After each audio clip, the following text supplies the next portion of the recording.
12 people watching this already. We got some people in the chat. We got Scuba Steve in the chat. So what's up, Scuba Steve? We got Josh Marsh, Will Fly, Jim from Canada, and carepp.com. Eric Von Erich, he was a student today, actually for the last week. So he's heading back to Texas, but he's saying, hey, he's listening to us. So what's up, Eric? Amazing guy. He did so great. I can't wait to post that. And Scott, is that Scott Miner or Milner? So welcome, everybody. This is going to be a great podcast. Let's go ahead and say hello to everybody on the panel real quick, and then we'll get over to our guest tonight. And this is going to be great. We're going to do an hour. We are going to have a spinny wheel of Winnie things. So make sure you say hello to Will Fly and let him know that you are in the guest or in the chat so we can put you on the spinny wheel of Winnie things. All right, guys, let's start with Jim. He's our official sponsor for our show. He prints decals and stickers and calendars. Man, I couldn't do this without him. And he also has a great deal if you want anything on his carepp.com or his DIY site. All you have to do is use the code PPGGrandpa and you will get 10% off. Welcome to the show, buddy. Well, thanks for the welcome. Yeah, that's awesome. I hope that I can entice some people to take advantage of the 10% off PPG Grandpa. Absolutely. Well, not 10% off of me. I'm full price.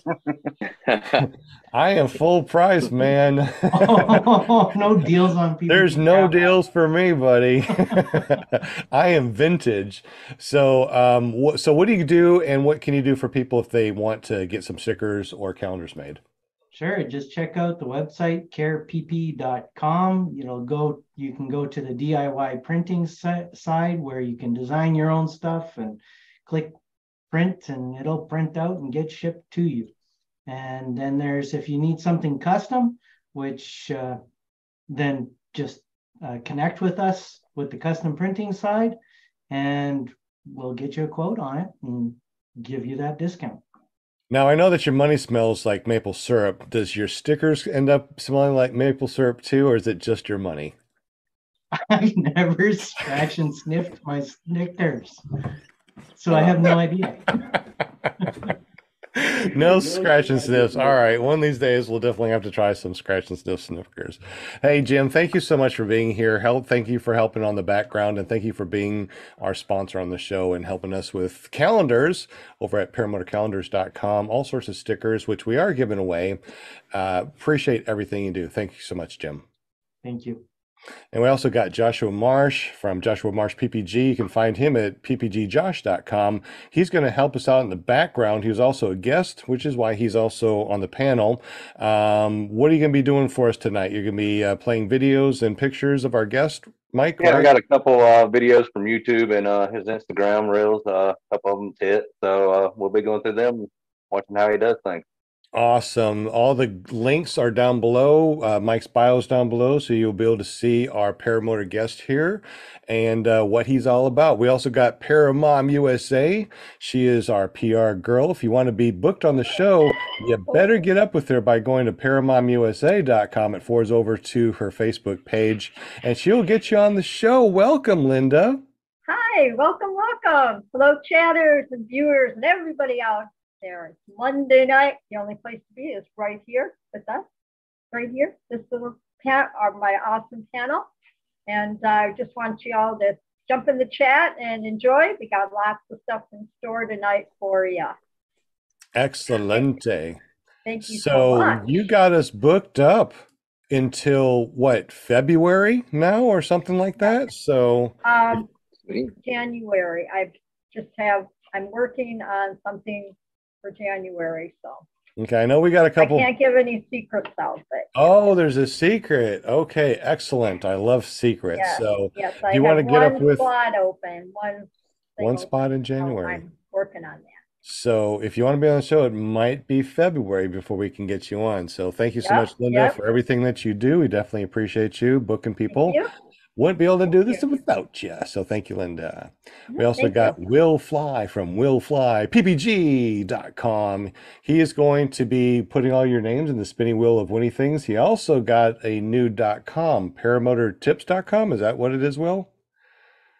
And you're on mute, so we can't hear you. That's it. I totally forgot about it. I completely forgot about the fact that I got that. Oh, I mean, really? I've just been so busy working on the van and stuff that I haven't even flown. So, Oh my goodness. but I made time to be on this very special show, and it's good to be here. We thank you so much because we know that you guys can do anything that you want to, but you are here with us and you're helping us in the background. We also got Scuba Steve. He actually won the paramotordude.com. You want to learn more about Scuba Steve? Go to paramotordude.com. All right, guys, tonight is not about me, PPG Grandpa, where you can always find me at iflyparamotors.com or over at our school, paramotorarkansas.com. It's not about me. It's not about our panel. It's all about our guest. Tonight we got Mike. Man, Mike, he not only is he a Marine, but he also flies paramotors and he's also has his GA license. Man, welcome to the show, buddy. How are you? Good. Thank you for having me. I appreciate the opportunity to be here. It's been great flying paramotors, and then getting to be here is awesome. I'm stoked. So thanks. I know that we talked about your last name, and I didn't want to say it wrong. What is it? Because I say it, you can't be afraid to say it. It's Crockett. Crotchet. Okay. I didn't know if it was crochet or okay, Crotchet. All right. I know that we talked about it before on the pre-show and last week.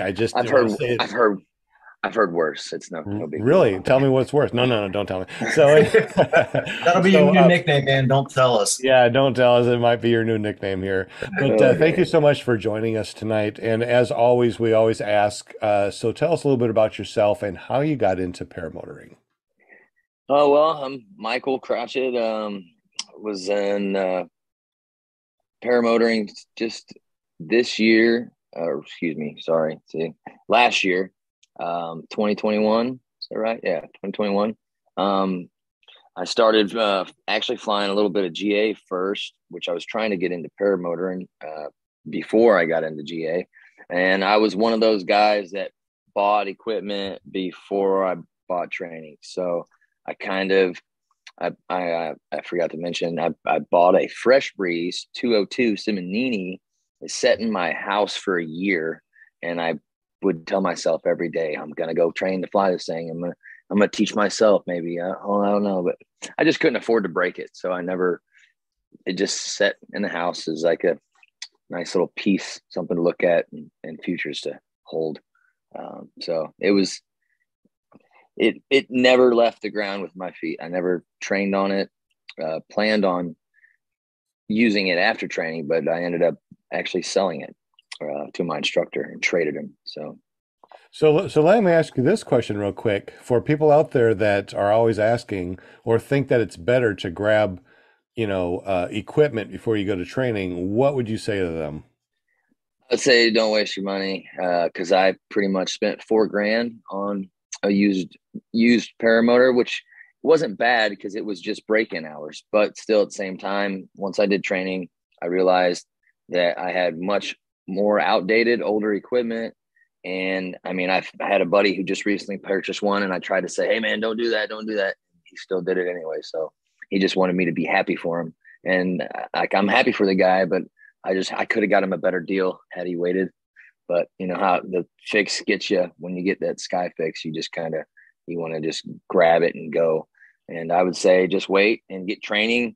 And then after training, you can go off what your instructor says or use their equipment. I mean, I know a couple instructors, or at least my instructor, I think as long as he's not using it for training, he actually rents out his gear to students who have been through his course for like $50 a day, I think. So even if you haven't figured out, the purchase and which one you want, you can still go to him. And after you train, you can give him like $50 a day and say, hey, thanks, let me borrow it, So I would just say, hey, just hold off, get your training, and then decide, because I bought a Fresh Breeze Simonini 202. It had 3.5 hours on it, and the guy just couldn't get it off the ground, said he needed more training. So Yeah. So what are we watching on here? Oh, you're on your phone. You can't see what. Oh, I can see it now. You It's shared. He shared the screen. That is my training. That's a little bit of my training I recorded. There's Todd Falone, and that's me reverse kiting. And they that was like one of my first videos, and I used my computer to make it with the video, and it had really good bouncy music, just kind of normal. No, apparently it was copyright infringement, so they made me go through it and mute everything. So it kind of sucks because you can't hear the talking or the sound. So I had to mute it. I don't know if I could ever get that audio back, but yeah, they made me basically mute pretty much everything in there. Well, hopefully you'll be able to re-upload or something like that. Yeah. So yeah, that was toe day. Today is toe day. I remember saying that. So I see on there that you were training in May. What day was your first flight? So we did May 1st to the 7th, and we had really crappy weather in the first couple of days. So we did all our ground inside. We even got rained out one day. So I think May 4th, May 3rd, May 4th, I want to say, was my first actual day we did flying. And then from that day forward, so I think this was the first good day we actually had on the field was the day we did towing. We had a couple of days where we kited, and then it rained, windy, and then it got clear again. So we did tows, and then we did what they call paramotor. Paramotor kiting with your, what they called, I can't remember the term I'm thinking of right now. I have a brain fart, but basically we put our motors on our back, and we're like, oh yeah, we're just gonna kite with motor kiting. We're gonna motor kite. So like powered taxiing or something. Well, he calls it motor kiting. He just gets you set up, and he's like, it's motor kiting, but it's not really motor kiting. If your wing's good, you're gonna go fly. But they just call you. They just try not to get you off. They don't let you know. They don't want you knowing that you're actually gonna fly until he sees a good wing, and he's gonna send you up. So he's talking to you in your ear the whole time. So yeah, this is me doing the tows. And actually, they made a bet. They said, oh, if you hit the cone, Teresa, his sister, is gonna buy you a steak dinner. I'm like, oh, I want a steak dinner. Yeah. So I got close to the cone, but after that, it was like, I could never hit the cone. Bug got on the screen. This is me recording on my laptop at the time. And actually, if you look at his hanger. You're recording on a laptop while flying? No, this was recorded from my laptop, from my GoPro, because I didn't know how to figure it out. But if you look at the corner, gotcha. If you look at the corner of his hanger, there's actually a paramotor wing stuck on his, and I got a story about that. But yeah, it was crazy. As one of the other students there, he was a bigger, heavier set guy. That was the trainer's only tandem wing that he had at the time. And yeah, he's another Marine. He was a guy who sells corgis or breeds corgis for a living. He was a big, heavy set guy. And did he hit the building or just the wing? The wing hit the building. So he just froze. Instructor's like, left, pull left, pull left. And he just was going straight towards the hangar, and he thought he was going to land in the gravel before the hangar, is what he told us. But he caught the hangar with the wing, swung in underneath the hangar door, and then landed on a, I guess you'd say like a gas can carrier for the back of like a Explorer or a truck. He landed on one of those and like bent one corner of it. He's a heavy set guy, and you could tell he was in immense pain after that. And that was his last day of training. They had to repair the wing. That was the only wing he could fly because he was so heavy, and they had to repair it before he could finish his training. And they said he can come back and finish training, but I talked to Mike since then. I don't think he's actually came back, which is kind of sad. I was hoping he would have another Marine flying in the skies, but I think that did it for him that day. Was that your first? So that would have been your first tow there, like a couple of videos back. Yeah, it was one of my first tows. Yeah. I remember my very first tow. But I loved it. What feeling? I mean, how did you react to that? Your initial reaction? I think my initial reaction was, oh shoot, excuse me. I think I had alarm go off here. I hope I'm still back. Okay. My first feeling was like, oh, I'm actually doing it, and I'm in the sky, and then I'm like hooting and hollering. I think like, yeah, woohoo, just hooting. And it was scary too at the same time, because it was like, oh man, I'm actually up in the sky right now. So it was a little like a wake up call, like, hey, you're flying now. You better listen. And like, yeah, it's fun. And at the same time, it's exciting, fun, and scary all at the same time. So it was a bunch of mix of emotions that day. I love towing. Your breath away? What's that? To me, it took my breath away initially. When my feet first left the ground, it was like, Yeah. Like I said, I think I clenched. I think I clenched up a little bit, but it was like I said, like there's so much going on. I'm like, and I've did the Marine Corps training and stuff like that, and I didn't think, oh, I can do this. I ride roller coasters, and I just actually at the time, I think I actually had 7 hours NGA training and did the paramotor school. So, and then that was what was crazy in my GA training. I'm not trying to go into that right away, but my GA training, I think my second or third lesson was, let's do 45-degree steep turns. And I just ate McDonald's that day. And I'm like, oh, I got this, no big deal. No, 45-degree steep turn, pulling a steep turn.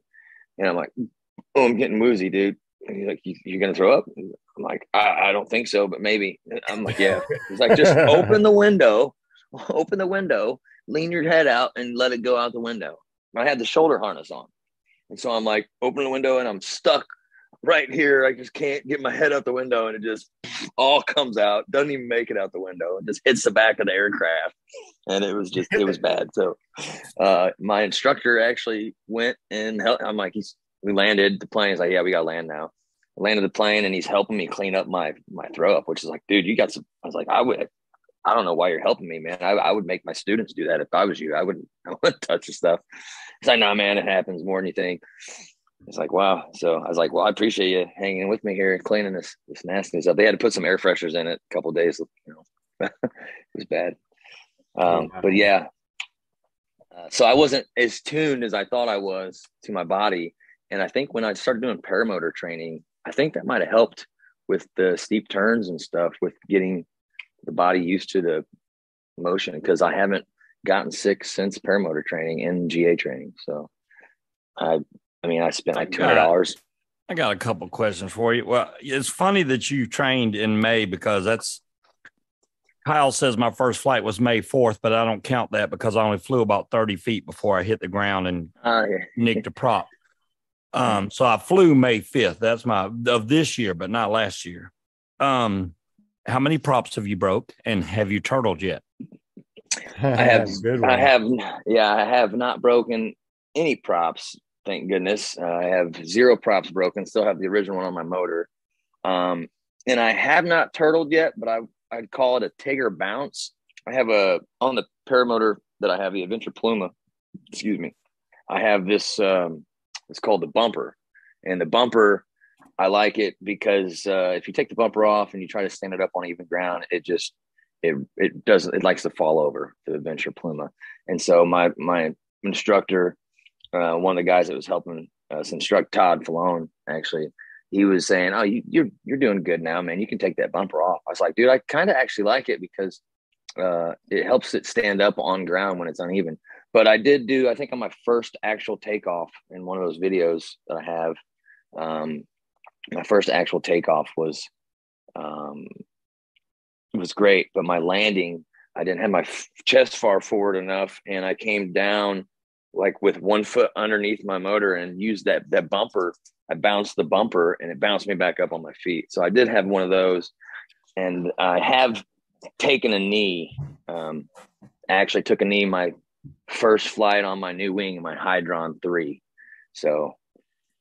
All right. Another question. And maybe this is for the whole panel. Maybe y'all can answer this too. If you do tow training, which I did not get, do you think it takes away from your initial experience the first time you fly a paramotor?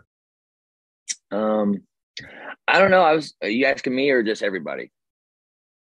Anybody? Everybody can answer. I'm just wondering, because towing, you actually go up in the air, so you get that feeling. That's my dad's house, actually. So, I mean, he's not under there, but that's my dad's. That's Dow, Illinois. Actually, that's Dow Tower, what we'd call Dow Tower. Sorry, the video. But I actually like towing. I like that aspect of it because then you can kind of get the experience of landing a little bit without the motor. I enjoyed it because then it was like, hey, you're getting towed up on a line. You get up in the sky. He lets the slack out. And then all the stuff he's telling you, left brake or right brake, small inputs. And he kind of teaches you how to land before you actually go up for your first flight. So I enjoyed it. And still to this day, he offers towing on good days when it's doable at his fly-ins, but it's just been the weather hasn't been great enough to do the tows during his fly-in. So I would recommend it to people because I would go up and tow. You know, he says he'll cut. You know, you get done with the training, he'll tow you up and go up to like 1,000 or however long his tow line is. Go up and then you just release the tow line, then you come down on your own wing and do you know just what kind glide of back down. You know what kind of tow it is? Is it like a scooter tow or is it a payout winch or what is it? I think he's got some kind of winch hooked up to his. I think maybe it's a whole winch setup. It's been so long since I've seen it. It's been since my training, but I think it was hooked up at one point on an actual frame that he connected maybe to his golf cart at the time, or maybe he did have something else out there he had it hooked up to because he's at one end of the field and you're at the other, and then you got to make sure you got a good wing, and you just whenever you're ready, you run, and it gets overhead, and once he sees a good wing, he's towing you in, and you just go up, and a couple of guys like what they call lockout, I guess you want to follow or stay within that. They tell you got to stay in this window. If your wing is going this way, you need to pull it back over and keep in line with the tow line or within his field. So that's something to be aware of. Like the guy who froze, which is like he's telling him left. Like if he would have just moved his arm left, and he wouldn't have swung in and hit that the heart. Had that happen actually. So Steve, I would agree. I would personally have loved to have done towing first. My first time up, I was on my equipment and I came down, I stuck a landing, everything was great. But I'll tell you, I was scared out of my mind.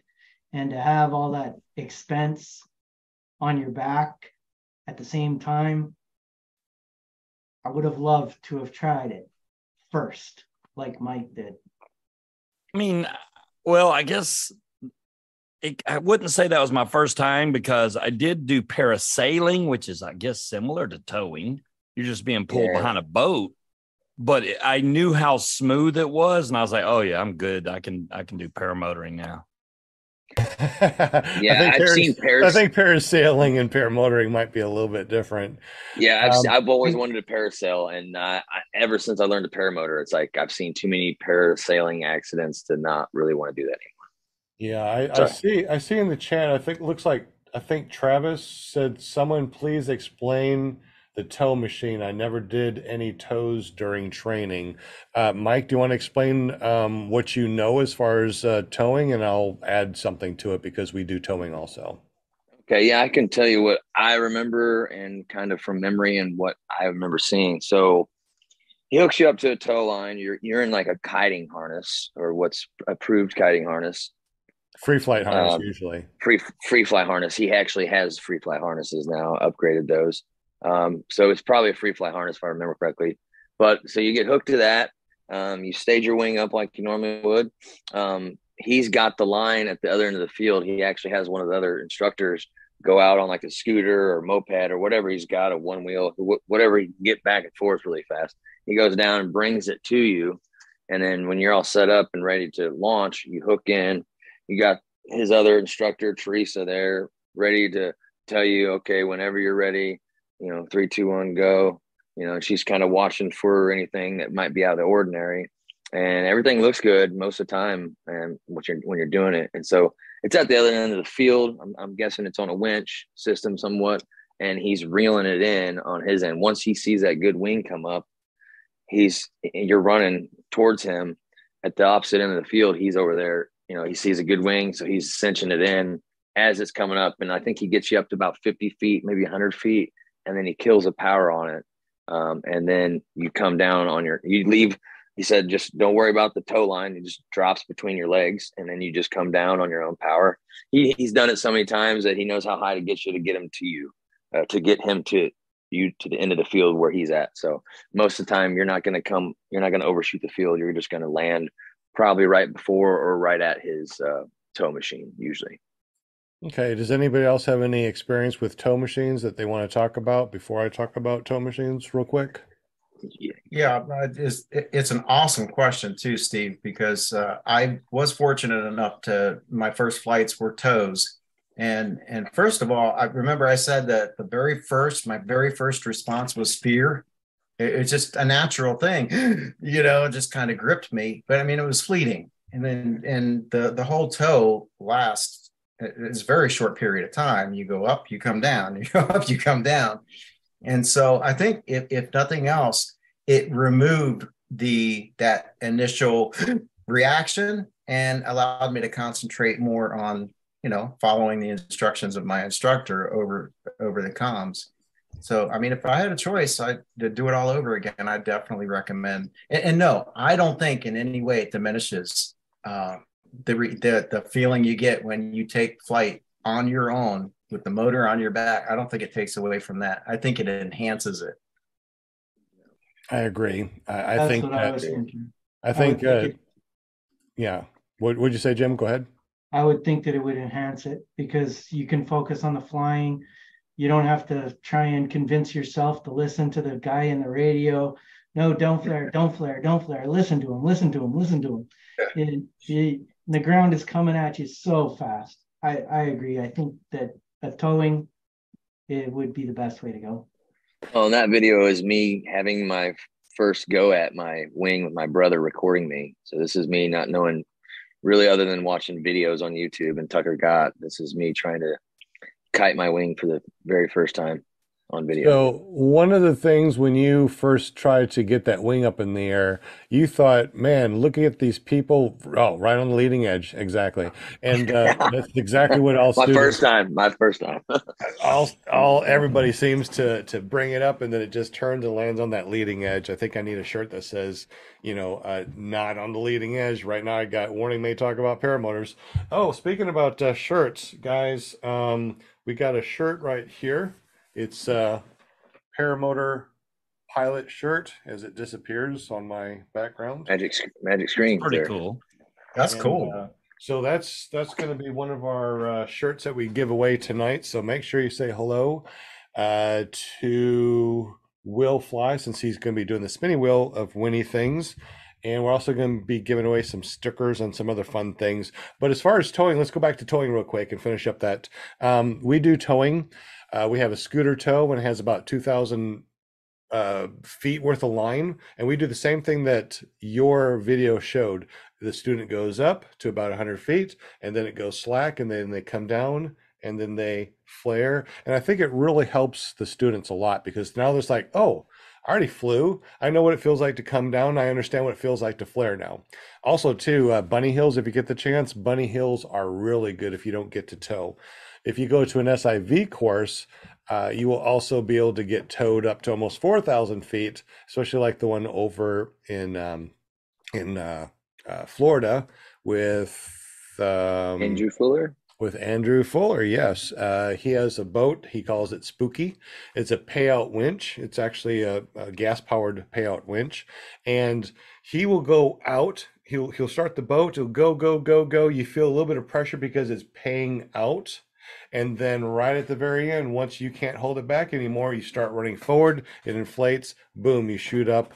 And over the course of X amount of minutes, you'll get up to about 4,000 feet. Release. And do some amazing fun things on the SIV course. So make sure that it's a payout winch. Don't just tie a rope or a line or a string onto the back of a hitch on your car or a four-wheeler or anything like that, because just like you were talking about, there's something that will happen as you come up. You'll start going off to the side, and if you don't correct it in time, you're going to be locked out, and all you're going to do is slam, boom, right into the ground. So it has to be a payout winch. It has to be someone that knows how to use a winch, because if you do it wrong, it could be very, very Very Forgiving. bad. I'll just say very bad, because it will be very bad. You know what I have trouble understanding. I mean, I think it was I don't remember. Apparently, Kyle has one that goes up to 5,000 feet,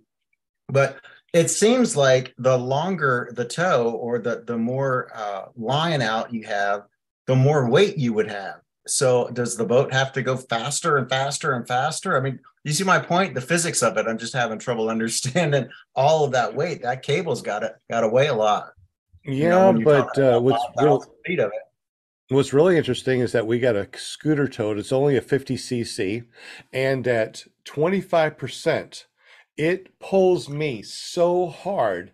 I mean, okay. I've flown the electric paramotor. I've flown a Blackhawk 220, and I've flown some pretty big, strong motors. Okay, that scooter tow at 50 cc's at 25% pulls me up so quickly. It feels like I'm probably on a 300. I mean, I've never felt any motor pull me up so quickly as that 50 cc scooter tow.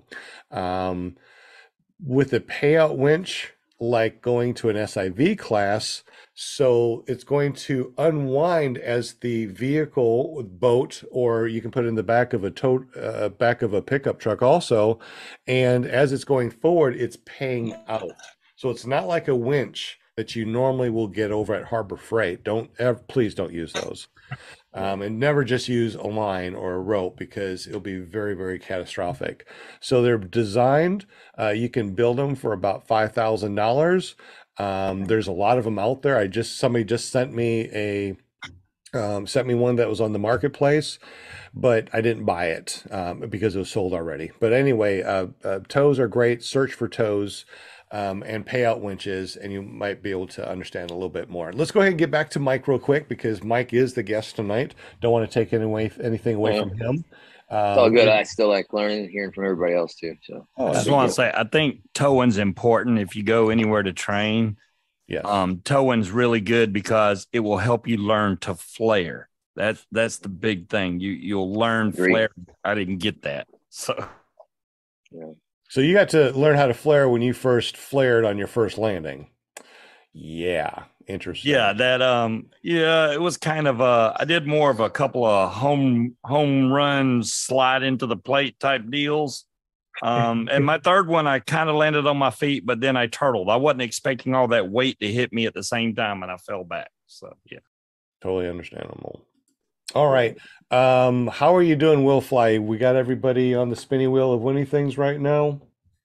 We do. Yep, okay. We are all caught up. We got a couple of questions too in the chat. Okay. Real quick, since it's 7:30, actually a little bit past 7:30, Will, can you say hello to everybody that's on the spinning wheel of winning things? We'll spin it, and then we'll go into the questions. That sound okay, Will? Yeah. All right, let's go ahead and do that. We got Scuba, Eric Von Erich, Scott Milner, the infamous John Wayne, Tony Marzano, Bill H., Just Want to Fly, Christopher Altmeyer, Munchkin, Fly Swamper, Plainfield PPG, Travis DuPont, Deweese Milstead, Mr. Dana 54, Angela Pace, Cliffy V, and Tommy Mosley. Excelente. We got 32 people watching, 8 likes. Let's go ahead and pop up a couple of those sums. They definitely help us with our metrics, so we definitely appreciate you. Let's go ahead and spin the wheel. I got some new stickers and some new pens. And my students got some this last week. I'm going to send you some, Will, too, since we talked about that earlier. So let's go ahead and spin for new stickers that we just got, and a new pen from paramotorarkansas.com that says Paramotor Pilot. All right, here we go. Round and round and round she goes. Oh, we're up to 14 thumbs up. Thank you, guys. 31 people watching. We also, since we are doing the spinning wheel winning things and we're giving away stuff all the time, we are going to be doing something here in just a moment. Let's see who wins. Who we think is going to win? Scuba? Steve, are you going to win? I think it might be Scuba. It's going to be close. Oh, I hope it's Tommy Yeah, because I already gave him his pin and stickers. Oh, it's right on the line. I think it's going to be Scuba. Scuba Steve. Yay, I'm a paramotor pilot. Yeah. All right, that sounds good. Since Steve is on the panel, let's go ahead and take everyone off the spinning wheel of winning things for the spin. Let's do one more for the people that are not on the panel. Steve, I'll still send you pen and stickers. And anybody else on the panel. Right. So everybody on the panel, if you want stickers, if you want something, just text me, say, hey, I want something, I'll send it to you. You don't need to be on the spinning wheel winning things. You are already here. I'm going to hook you up. So let's go ahead and... While we're waiting, take a sticker. Munchkin's my other half. She's like, I want that pen. Oh, okay. Well, we'll send you... You want to spin again? Yeah, let's go ahead and spin again for people that are not on the panel. Anybody that's on the panel, just hit me up. If you want something, just let me know and I'll send it to you. So panel members, we don't need to be on the spinning wheel. Just hit me up and I'll send you stuff out. While it's spinning, can I ask Scuba Steve, did you get a chance to do a tandem with somebody before you flew? Oh, good question. Negative. Man, just like me. Yeah, I mean, I got to be honest. Kyle's a really good teacher, and I know Sean is too. I've watched his videos. I think Sean takes a little bit more time in getting you ready to get into the air, and I'm not taking anything away from Kyle by any means because he makes damn sure you know how to kite and control that wing before he puts you in the air. And it was my own fault on that first takeoff. I think I had my leg straps a little too tight, so it kind of scooped me up in my seat. That's why, and as soon as that weight hits and the wing's not ready, you're going to go right back down into the ground, which is what happened to me. But the next day, man, it was boom, right in the air, and everything went really good. And I mean, he's up there like, hey, try a left turn, do a weight shift. He goes through all the stuff with you, which is great. Can you see that now, Sean? Yeah, now we see it. Yes. Yeah, I always do the chest. I always do a chest out and one leg forward to make sure I don't, because I've had that where I've landed and I'm almost turtled, but I have not yet. So I always just do the chest out, foot forward, and that seems to keep me from butt sliding or taking a knee or whatever. Yeah, I got something on that. I'm wondering if that would have helped with my eye the way it was. If towing would have helped me on my landing. That's very possible. Fly Swamper? Munchkin and Fly Swamper. Looks like it might be Fly Swamper, maybe. Oh, it's right on that edge there. But you said Scuba Steve said Munchkin is there. I'm glad Fly Swamper got it. That Munchkin would have been unfair. Fly Swamper. Okay, Fly Swamper. If you don't have my number already, do me a favor, text me 501-747-3558. I'll tell you how to get those free things. All right, so we're gonna do one more giveaway at the top of the hour at 8 o'clock, which will be the T-shirt, and that will be fun. So let's go ahead and finish this interview up. And we're going to go into a half an hour after show at 8 o'clock at the top of the hour, whatever time zone you're in. Oh, speaking about time zone, are we doing one more spring forward and that's it? Is that down now? Is that what's going to happen? I heard that as well. Like 2023 is the last year we're going to spring up and then no more falling back is what I heard. I've heard that. I want that. By state. What's that? I thought that was by state. No, yeah, they're going national now. Yep, that's awesome, man. I want it to happen. Yeah, it's sure. It's blowing my mind because sunset here today was 4:53 p.m. That's early. You can't do anything with that. No, you get off of work and you can't go fly. I'm gonna have to bring my stuff to work, and that way when I get home, where I have an airport, I could fly out of the airport as long as I got my comms. But then there's so much GA and big jets going out of there. I don't think I really would want to land or stay flying in there very long. Right. No, hey, then you make the news and everything, you want to do that. Nah. I'll go home, maybe I'll be like 4:30. I'll hit the field and just rush out, and then you're rushing. But no, that's where I screwed up last time. I had a flight where I had my daughter call, I had my friend call, and then I had the landowner come out and tell me, "Hey, I got to shut you down. It's hunting season." I'm like, "Oh, you didn't shut me down last year." "Oh, I was sick for like 17 days." I was like, "Oh, that's okay, you know, but I'm still gonna fly if it's flyable, but just won't overdo it. Won't do it in your area." Right. Forgot to strap my helmet. John Wayne says he remembers when the first daylight savings time started. When was that, John Wayne? When in John doubt, Wayne remembers set when it the out. dinosaurs died out too. Speaking about John Wayne, he helps us. He helps support the show. He actually joined underneath here. You can see it says join, so you can actually join. And for only $2.99, you can help out the show. You get a really cool thing. So every time that John Wayne or his well, he actually uses geriatric PPG. When he uses that, you can see that you actually get your own little, I guess, icon or something too. You get to see the shows I'm posting before everybody else gets to see. There's a communication on there, and it really helps out the show. I don't think you guys know, but it cost me almost $500 a year to have this hosting and the audio and everything else. So it takes a lot of money, and it's out of my pocket. You got John Wayne definitely helped out. Also Kent Stamey, he helped out too. Let's see who else. Brian Haybill Waller, he was helping us out too. So it's really great if you guys can help out a little bit. I would say don't use the super chat. They take out too much. You can go. Yeah, we got merch up at the very top too. If you see at the merch, we got help support our show. If you click that, there's all sorts of merch up there that you can help us with. Just don't send cash.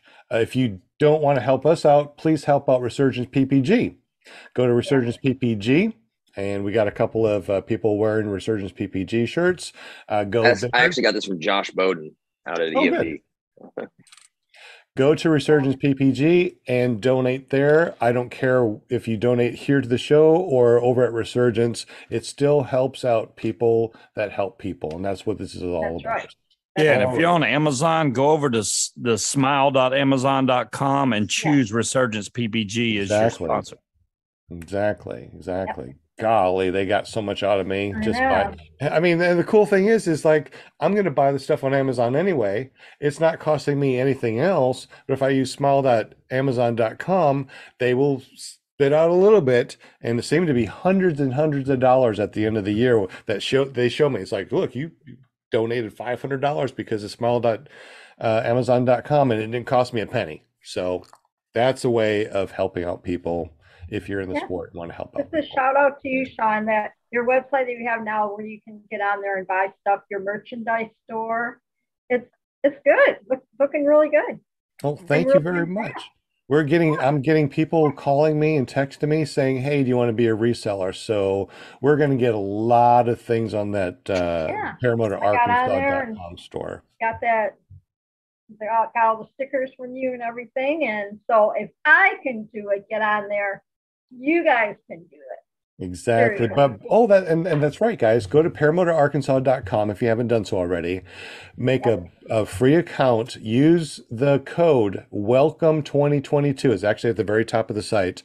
And add stickers to your cart and use that code, and stickers will be sent out free. Love stickers. Mike, what class wing is that you got? I'm just wondering. The one in most of my videos is a Class A wing. It's an Air Design Easy. The color is fire.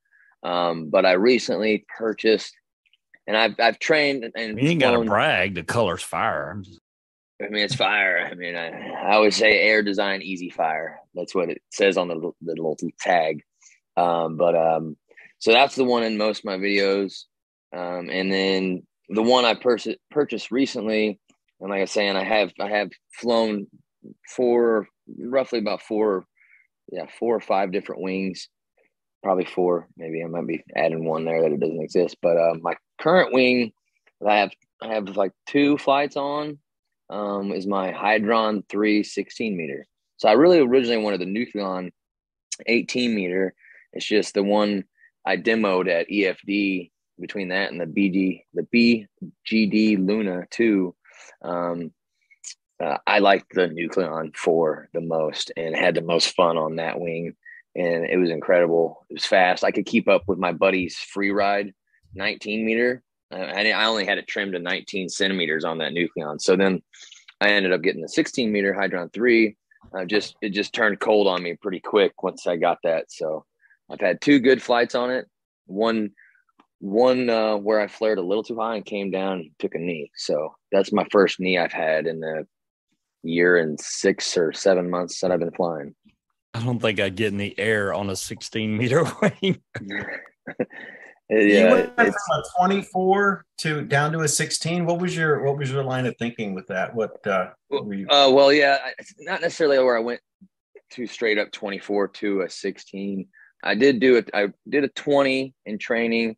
My 24 was one that came with a fresh breeze. And then I flown the BG Luna 2. That was a 20. And then Nucleon 18 meter. It was just a good deal. It wasn't really a lot of thinking behind it.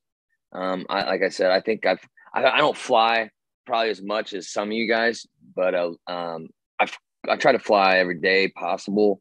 You know, I go to work, come home. If it's flyable, I'm usually trying to fly before dark hits. And that's all I just do is just go to the field and fly. So my thinking is that, you know, everything's gone up.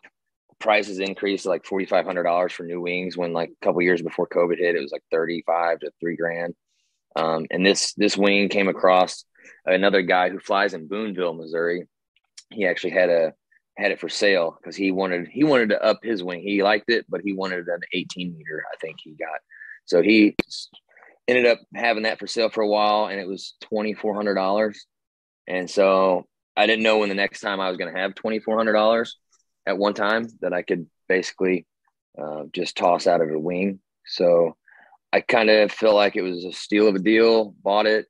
And yeah, I mean, I don't recommend it as far as that, but my thinking was it was cheaper, more affordable than a brand new one. And it had maybe 60 hours on it. I think he'd flown it for like a year and with the 60 hours on that wing. So, I mean, it's still pretty crispy. And of course, everybody was like, "Man, are you sure you can do that?" You know, and it's like, "Yeah, man, I'm pretty confident in myself." But when I get everybody talking to me, it's like, "You sure going from 24 to 16? It's pretty steep." I'm like, "Well, yeah." I mean, then I'm questioning myself. So I didn't ever have a reverse, or I never had a harness to really learn to keep my reverse kiting skills up. So at each fly-in I would go to, I would try to borrow somebody's kiting harness and just kite different wings and see what the difference is. Like, you know, I can fly a wing. I can fly it straight and level. And, you know, I don't get with, you know, so that's my thought was like, you know, I know it's a 16 meter. I know it's a little spicier. But I was like, you know, if I want to fly straight and level, I can fly straight and level. I'm not going to do steep turns on it or try to barrel. You know, I'm not going to barrel roll. I haven't been wanting to do an SIV course, but I still have yet to do that because that's another $1,200 or something that I'm going to have to toss along with travel expenses. So, I mean, anytime I had a chance to kite someone else's wing, I would try it out. And if they were okay with it, would kite their wing, my wing. So now I have a harness that I actually just sent off to Andrew Fuller to get a quick release installed on it.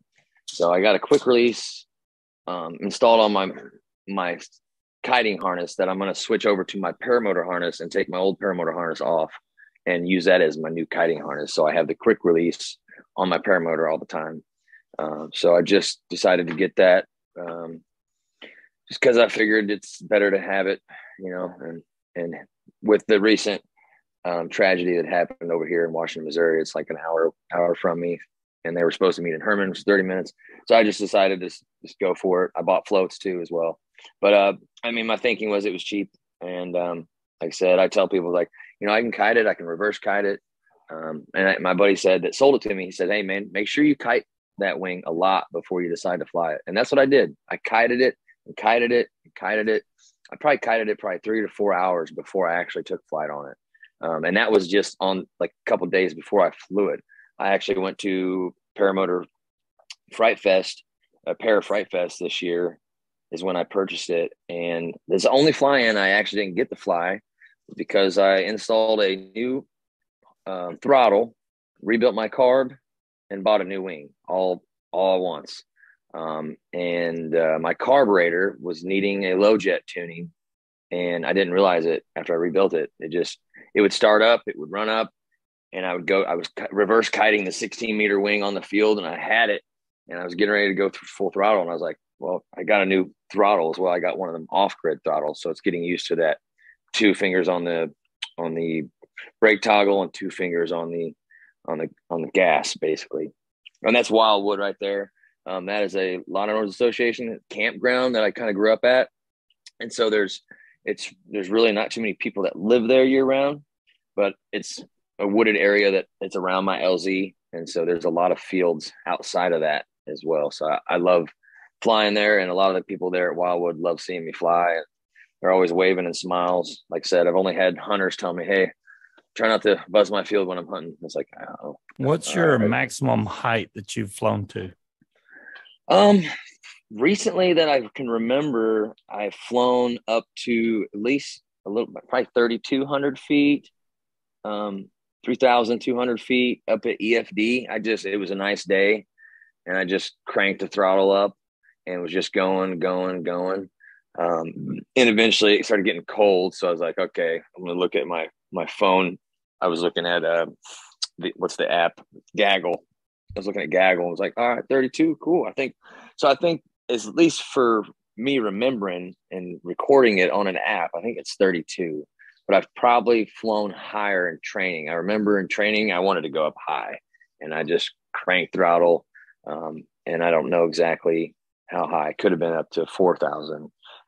But 3,200 is definitely the most recent height I've been to that I can remember. And then my area is lots of trees. I have a lot of trees, but there's a lot of farmland. So I try to stay high enough. And I always do practice like kill the motor right over my field, or kill the motor my buddy's flown with me one day. He's like, did you kill the motor and holler at me while I was up there, like over the trees? I was like, yeah, I did. He's like, dude, you're crazy. Like, I wouldn't do that. I'm like, no, you're probably right. I probably shouldn't do that. But I've got an electric starter, and I just push the start button, and it's started every time for me. And I know that you shouldn't trust them that much, but I kind of do that and knew before that I knew I could make a field, and maybe not the field I want to land at, but a field that's around that campground that I kind of grew up at. There's farmland, conservation land all around me. So, and then there's a couple lakes. So there's a lot of shared lakes. I have 2 shared lakes at my property. And it's a Lotto Association as well. And then down the road is the campground, Wildwoods, not Wildwood, Missouri, but it's a Wildwood campground. And it's got 400 acres of trails, riding trails. So I do a lot of 4-wheel riding too there, and fishing, figure the chance, or floating on some tubes, swimming.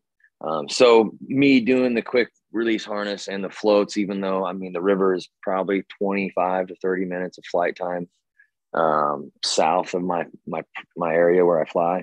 And so I've flown close to the river. I've never flown at it or nothing, but with all the little small lakes and ponds around me, and then one of my landing sites has an actual pond in the field that I land at. So if I was to get blown from a crosswind or something, all of a sudden, I think I feel better, more confident now in my having the floats, which I haven't received them yet from PPG Smoke. Waiting on those in the mail. Should be coming Tuesday or Wednesday. I feel more confident having the floats and the quick release, and I got the version 1 just because it was cheaper for me. But I feel a lot safer. I don't want to step on Will's toes. People in chat are asking, do you have any details on the guy that went down in the Missouri River? Have they found his body, et cetera, et cetera? You asking me or Will? I'm asking you. They say, okay, you know about it. I do. I talked to one of the guys who, I don't want to really drop names, but his name's Ryan. He flies in Herman a lot. It's his go-to spot. And I don't know if he was flying with him that day or if he was out of town at the time and they were flying in that area. But I've had a couple other buddies fly with Ryan. I have yet to fly with Ryan, but me and him have been communicating since that accident has occurred. And he said he got sent some sonar imagery to his phone that looked pretty much like he had a lot of confidence in that imagery to say that was him. But I think what I can remember from memory and not from text was that it was late and it was getting dark and cold. And so they hit the sonar imagery and they wanted to review it, but they had to go back to, I guess, Wisconsin, the Chaos Divers, I believe. And so they GPS pinged it, they geotagged it or something like that. They have like 3 different dive teams. So he was confident that that was him in the sonar imagery. But then I see a couple of days later that the family was posting stuff on Facebook saying they're still searching, they're still having hopes. And the Missouri River is tough. And then what I keep hearing from everybody else telling me, and I've grew up around it, it's not something to be taken lightly. It's the current's mean and it's fast. I've been told many times, don't take your little John V boat over in that thing, man. Just don't. It's not going to handle it. So, I mean, I've been told by several people, hey, don't even take canoe across it. You would not like it. So from what I understand, they thought they might have hit the sonar imagery on him, and the depth, I think Ryan told me, was about 18 feet where he went in at. And they said about a mile down from the Highway 47 bridge in Washington, Missouri, is where they found the sonar, where they pinged the sonar image that they think was him. But then from my recollection, they didn't have anything they could dip down and hook him up and try to pull him up from the surface because the extraction would have been more dangerous at that time. So I think they might have waited till this last weekend. This weekend we just had, I believe they came back down and was doing some more searching, but I haven't talked to Ryan since. So I kind of have a little bit of information from Ryan. He's working and knows the family more than me.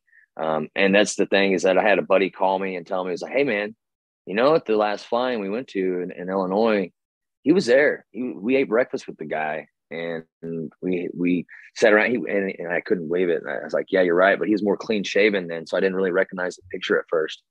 But from what I gather, they're still searching. I'll probably hit Ryan up after the show and try to figure out if he's gotten any more information from that. Cause I told him once, and I hope we do get that ping again, cause I don't know, he could be another mile down the river by now or more. With maybe that chute opened up underwater and just pulled his body and his gear down further. But I don't know for certain. That's speculation. I just know that Ryan was confident in the imagery, and so was, I think, the family got sent it. Pretty sure the family got sent it first, and then so he was pretty confident that was him. And so they're still trying to, I believe, search that area and hit sonar. Like I said, I haven't talked to Ryan since probably Thursday or Friday of last week. Or maybe Wednesday or Thursday last week. So I'll hit him up probably after the show, try to find out some more information on that. Because I told him, I was like, once, and I hope we find him, I'd like to sit down dinner with him and all the flyers kind of in the local area. A couple of guys I've in Eldon, maybe in some guys from Boonville, if I can get them to show up. Me and another pilot, Shondor, and I can't think of the names right now, all of them. Hey, Mike. Dave. Mike, yeah, that would be awesome if you could do that and keep us updated on it. We'd really appreciate that. I'm sure everybody would.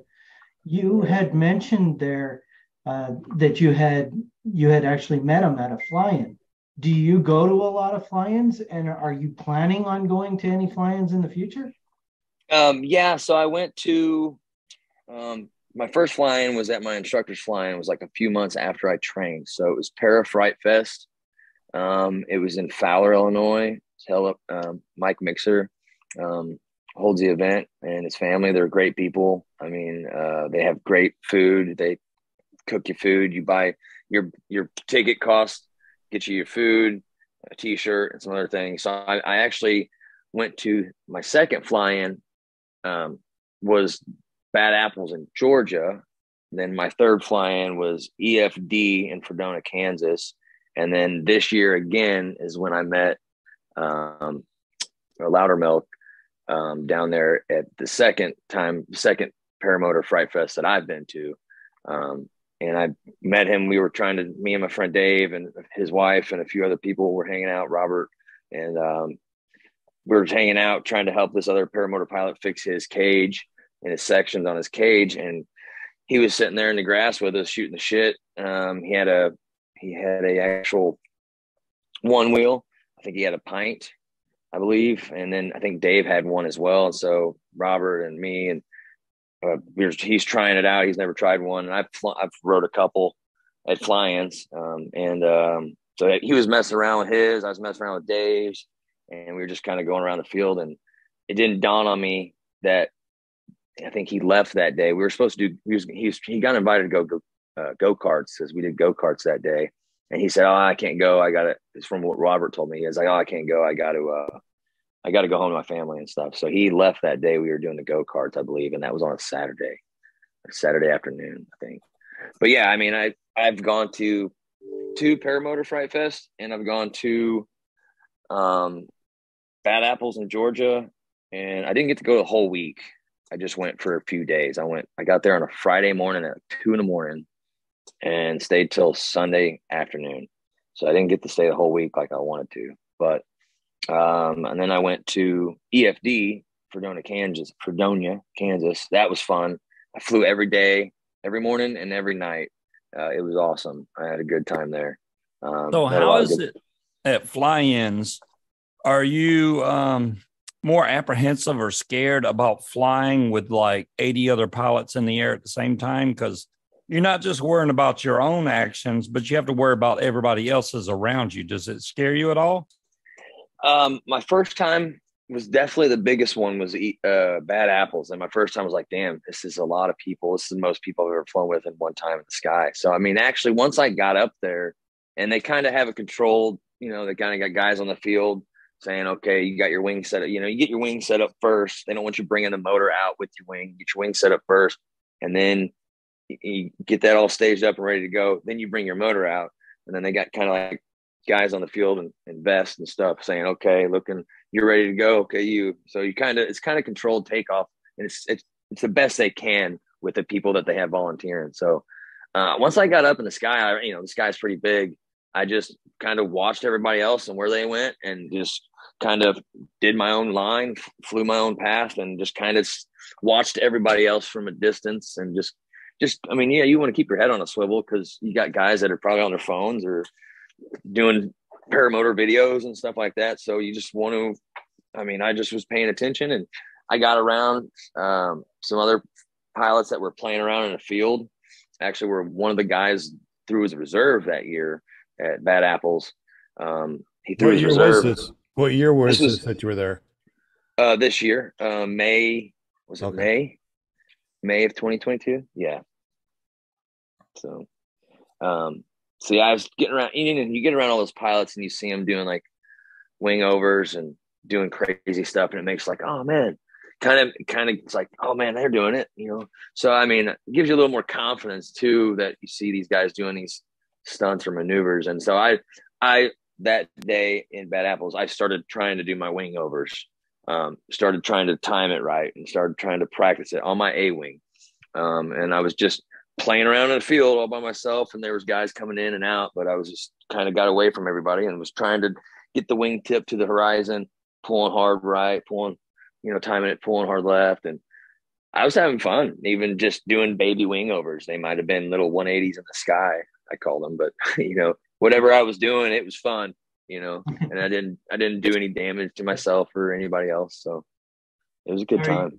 Are you planning any upcoming fly-ins? Yeah, I want to go to the next greatest or the next available fly-in, especially in warmer weather, since it's Missouri and it's pretty much cold set in, and I don't think it's coming back to warm weather. And although my first cross country was in December 2nd of 2021, and it was 70 degrees that day, so that was my first recorded cross country. That I tracked and actually flown with another paramotor pilot who's got a little more experience than me. He's like, what do you do normally? I'm like, normally I just fly around the area that I take off in, and I don't really go anywhere. I don't have a plan. He's like, okay, well, why don't we plan something? Why don't we just leave from Fulton Airport, go up to Kingdom City, and then we'll come out to where you launched your paramotor at, and then we'll head back to the airport. So did that on December 2nd, 2021, and it was 70 degrees. I flew in my little flight suit, it's cloth flight suit, and that was it. And still landed with 4 liters of gas. I was surprised. I was like, I could almost go do this again. I could almost go do it again. Like, it was fun. It definitely opened my mind to. That's a question for Sean. So, I mean, you run a paramotor school. Do you have or plan on selling like kiting harnesses, wings, paramotors to your students? Absolutely. One of the things that we'll be able to do as a school is that I can give discounts to my students and even package things up together. Because right now we have a package at less than $10,000. You get a wing, a brand new wing, a brand new paramotor, a brand new helmet, a kiting harness. And we're also going to be throwing in some other things also too, and that also includes unlimited training. Damn, I could have saved money with you. Exactly. Wait until you see our Black Friday sales that we're going to put on the website. It's going to blow your mind. I will give it free, right? Yeah, why not, right? Hey, Will, before we did the spinning wheel winning things last, you said that there was some questions. Did we answer those, or do we have some that we need to answer? I think we actually did, because we were talking about the fly-ins and all that. Okay. And I got bad news about the daylight savings time thing. They're not getting rid of it. I know we're in daylight savings time. They're getting rid of the yeah, I know. But that's good, right? Doesn't that give us more flying time the rest of the year? Should give us more daylight. Yeah, definitely more daylight. Yeah, so sweet. I remember when I was a kid before the daylight savings time, where we had to spring forward and fall back. It's like there was daylight past dinner time. I mean, all the time, even summertime and during the winter time. I don't know why they did it, and it sounds kind of weird because if you think about it, we fell back. It's getting dark before 5 o'clock, which means that we get back here after work, we get back to the house, and you got to turn on all your lights. If anything, it sounds like we're using more energy doing a daylight savings time. Don't know why. There's figure. 2 or 3 states that don't even observe it anyway. I don't remember which ones they are, but I know. I think Arizona is one of them. Arizona and Hawaii, I think, right? I got. We're going to be permanent daylight savings time. That's nice. So I'll love that and have more daylight after work. Yeah, I see Linda without her glasses. I know. I've had them off for like 10 minutes now. I'm like, okay. She's been smiling for 10 minutes, just waiting. All right. I'm always smiling when I'm on this shirt in here. Let's do a quick funny, Will. thumbnail. Unlike these things on the back of my thumb, Will is going to take a screenshot of this and don't hold it for so long. And we're going to. All right. Cheese. 1, 2, 3. You got it. Sounds awesome. Yay. David, you missed it. David, you missed it. You could have been on our thumbnail. I don't know where he is right now. I guess he's just listening to us. That's awesome. So, yeah. All right, so it's 8 after. So let's go ahead and do this real quick to see if somebody got the secret code. And we talked about the secret code by going to clearproptv.com, scrolling down to this show, and underneath of it, it says secret code. If you guys did that before the show and did what it said, now is the time to put that secret code in the super chat, and whoever does that wins a brand new Paramotor Pilot t-shirt. It's an extra large or any size that you want. Let us know if you know what that secret code is in the super chat. All right. While we're waiting for that, let's go ahead and do another spin for some stickers. But the big thing here is this right here. We need the code in the super chat. The first person that posts it wins the t-shirt. Let's spin right now for what's going on with your thing there? Well, there it goes. Let's go ahead and spin for some more stickers, some new stickers that we just got. We actually got some new ClearProp. No, we got Paramotor Arkansas stickers. So we got some new ones there, and we got a bunch of merch over at paramotormerch.com.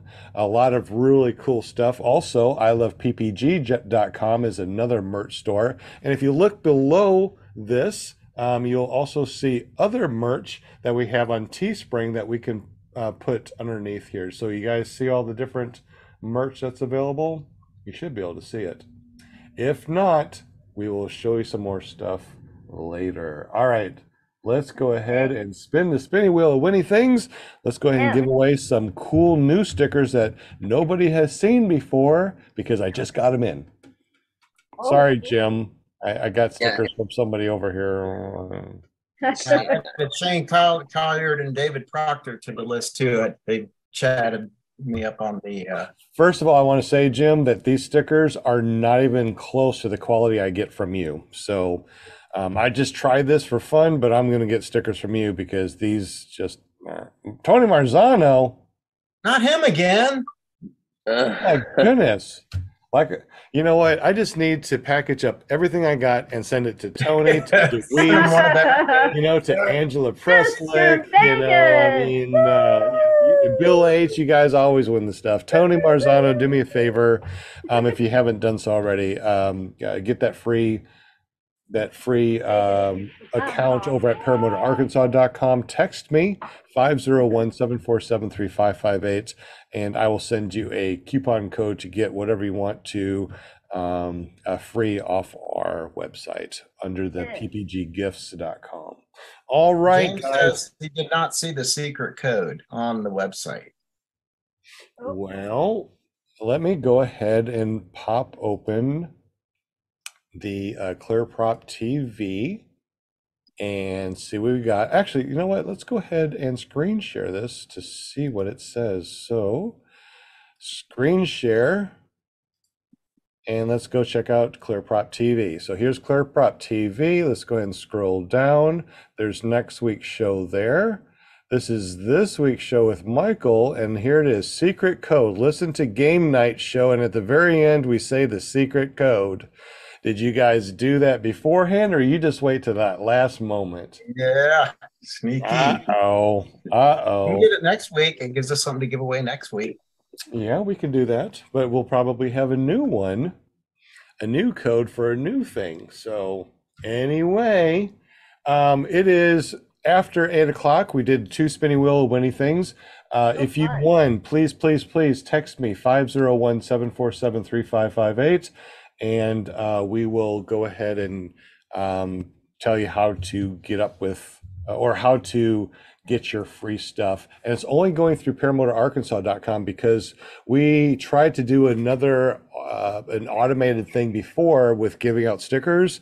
It never worked. I think a lot of people try to get stickers and it never worked. So if you wanted stickers before and you didn't get them from us and that thing didn't work, PPG Zone shut down, so we don't have that anymore either, unfortunately. Just go to paramotorarkansas.com, find the stickers, put them in your cart, use the code WELCOME 2022. Those stickers will be free and sent out to you through our cool automated system that does work. Cool. Let me get this straight because I'm trying to wrap my head around this because I can't. Around what? Around what? So for under 10 grand, you have a paramotor, a wing, a kiting harness, and unlimited training. And a helmet. And a helmet. I had to make my own helmet. There's no freaking way, man. We might even throw in a reserve if you do something. See, over here at the training too, we do training. And if people win certain things because they're doing kiting, we're doing kiting wars. We're doing different things where 2 people are kiting one wing and whoever wins gets big items. We give them huge discounts, $100 gift cards, free things like free helmets, free kiting harnesses. So we really hook up our students. That's pretty cool. That's awesome. I'll come be a student for a week. There you go. There Absolutely. Here's a Black Friday. Can we say Black Friday? Somebody was telling me I can't say Black Friday. I'm going to say Black Friday because we've been saying Black Friday forever. Say Black Friday. It's like saying holiday instead of Christmas. Like I say Merry Christmas. I don't know. Merry Black Friday. I don't know. They Happy advertise Black on Friday. TV. They talk about. Yeah. I don't know. Somebody told me I Black can't Friday say that anymore special. because it's PC wrong. I'm like, Good Lord. I've never heard that before. They're just snowflakes. Whatever. Between now and the end of the year, if you sign up for training, which is $2,500, and you sign up, I'll be right there. What? I said I'll be right there. Not only will you get unlimited training from sunup to sundown 7 days a week at your own schedule, and you can always come back and get advanced training, including a trike transition. So if you're a graduate, if you're alumni, you get all of our advanced stuff for free. You just come to any of the classes, no big deal. But our big Black Friday thing is if you get training for $2,500 on our website between now and the end of the year, December 31st, if you sign up, not only do you get all that, but we give you your very first wing. Oh, wow. That's cool. Wow. Wow. Yeah, you can't buy a wing for $2,500, and you get a wing and all that stuff. Yeah, that's Any good. details? That's James wants to know if there's any details on the wing. Yeah, we haven't Black Friday'd it yet, but if you do sign up right now with the $2,500, we will give you that deal because you heard it from us here.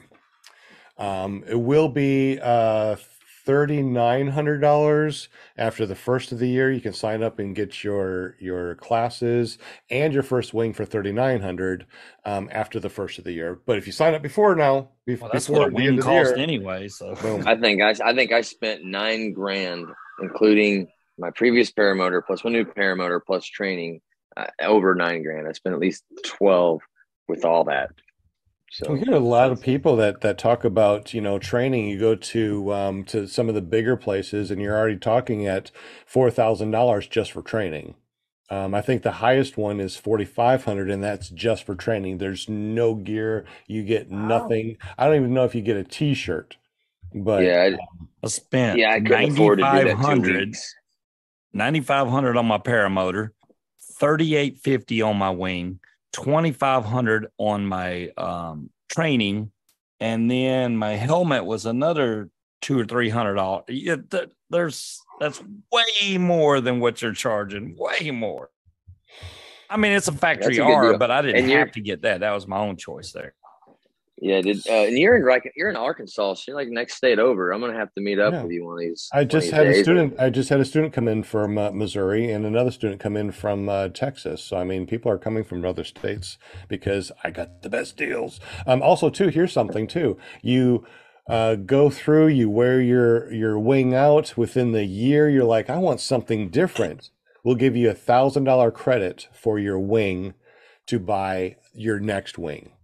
So, we try to hook up our students. I mean, you come over here. Where are you located in Arkansas exactly? Like I said, I'm gonna have to come visit you if it's cool one of these days. It's Central Arkansas. So we train all around Central Arkansas.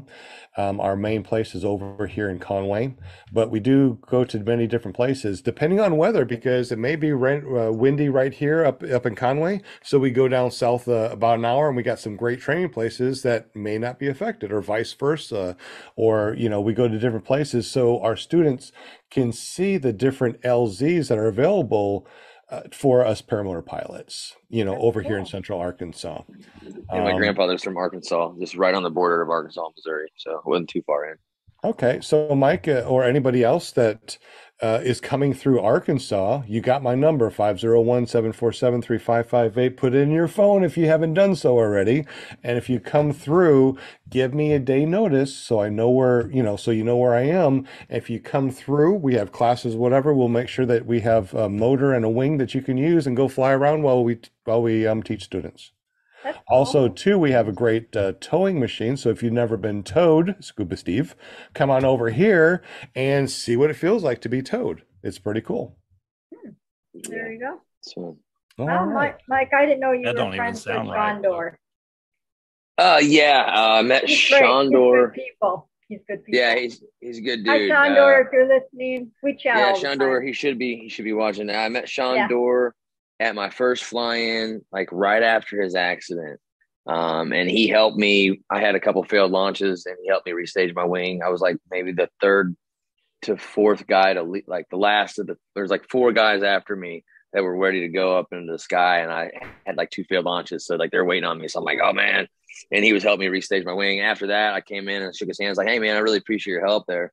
And then, so ever since then, we've been talking. Yeah. James doesn't know what kind of wing he'll get with the deal, but he says as long as it's not a Dominator or a Power Atlas, it's a deal. No, it's a wing that's been around for a very long time. It's time tested. It's usually designed just for school. So most schools will have these wings. So what we want to do is to be able to get you a wing that you can kite, that you can fly, and you can use this for as long as you want to. But when you're ready to upgrade, then you turn it back into us for $1,000 credit on any other wing that you want to. So I mean, it's a great deal because now you have a wing. It's safe. You can kite, you can fly, and when you're ready to change a wing, that's a cool deal. You get $1,000 credit by turning it in. To us. I don't think any other school offers a wing with that and training. I haven't seen you get the motor. You get the motor. You get the motor if you buy it, but you got to buy your wing too as well. So that's a hell of a deal, Sean. Yeah, because that's something I think that's pretty important. Because what happens when you want to first get into the sport? The first thing people do is they get on eBay and they look for a wing that is a good deal, just so they can kite. So a lot of people are going to spend $800 or $1,000 on a wing that could be complete crap. Let me tell you about my arsenal from students that came here that bought crap wings from eBay. I buy them from them or take it off their tuition, and I keep it at the school to show people, look, this is what you're going to get for $800 off of eBay. Look at this crap. And they're like, wow, that's crap. You can't fly it. It's difficult to kite because if the lines are stretched a little bit, it's going to, tilt one way or another. You guys know what I'm talking about. But if you're a brand new, you don't know what you don't know. And me giving you guys awesome unlimited training and advanced training as long as you want, and a wing that you can kite and fly as long as you want to, and then turn in for $1,000. Nobody does this. Nobody. And I just wanted to make it to where it's very affordable for people. And I'm going to be getting up too with Resurgence PPG and try to get them an incredible deal. He was on our show, so this has been out there on our show. It's knowledge that everybody knows is that they give $7,000 for the training, for getting you over there, airfare or whatever, and room and board, and that's all they do. So you get your training from Resurgence, but after that, there's no gear. You have to buy gear. You have to buy, all that stuff. And I want to try to make it to where we can get disabled veterans, especially since I'm a disabled veteran. Mike, you're a veteran. I'm also a disabled veteran as well. You're a disabled veteran too. So yeah, anybody that's a disabled veteran, we try to get them in and we try to let them, we run them through the school for free if we have other people that are paying. That way I'm not going to be out there anyway. Right? We're already teaching. The other instructors are already there. It's not a big deal to have one other person that we let to learn how to kite with the rest of the class. It's not costing us anything. So we really want to be able to get more disabled veterans out there. Yeah, when I found out about Resurgence, I think it was right around COVID hit. I was trying to get through to them, and I was reading on the website that they weren't taking any new people right now. They were so booked, trying to get caught up. And I met the guy who's running I think it's Todd. I don't remember his last name. I met the guy at Bad Apples, and I just told him, hey, man, I tried to get to you guys. I knew you guys were booked. And I just want to appreciate finally getting to meet you. But I said I ended up using the COVID relief funds for my training. So I said it kind of worked out. I was wanting to actually originally go through them, but I couldn't wait any longer. I was just like, screw it. I'm just going to stack some cash. And I wasn't working at the time. So I got a job and started saving some money. COVID hit. And then, so yeah, I got to meet the guy. I highly recommend it if they have the availability and you can get signed up for them. If you're a disabled veteran, do it. Exactly. Unfortunately, a lot of people don't go through because they only have so much money that they can bring in. Resurgence only has so much money and they can only do so much. So yeah. I'm willing to give my time. If you know any disabled veterans, please send them my way. Have them text me at 501-747-3558. And let's see if we can get people in. And I don't even mind if they stay well, not right now because of my mom's living with us. She had her knee replaced and her house has a bunch of steps. But next year I wouldn't even mind having disabled veterans stay with me, let me feed you, let me train you, and let me get you some amazing deals on gear. I do want to say thank you for all the people that helped me out way back in the past.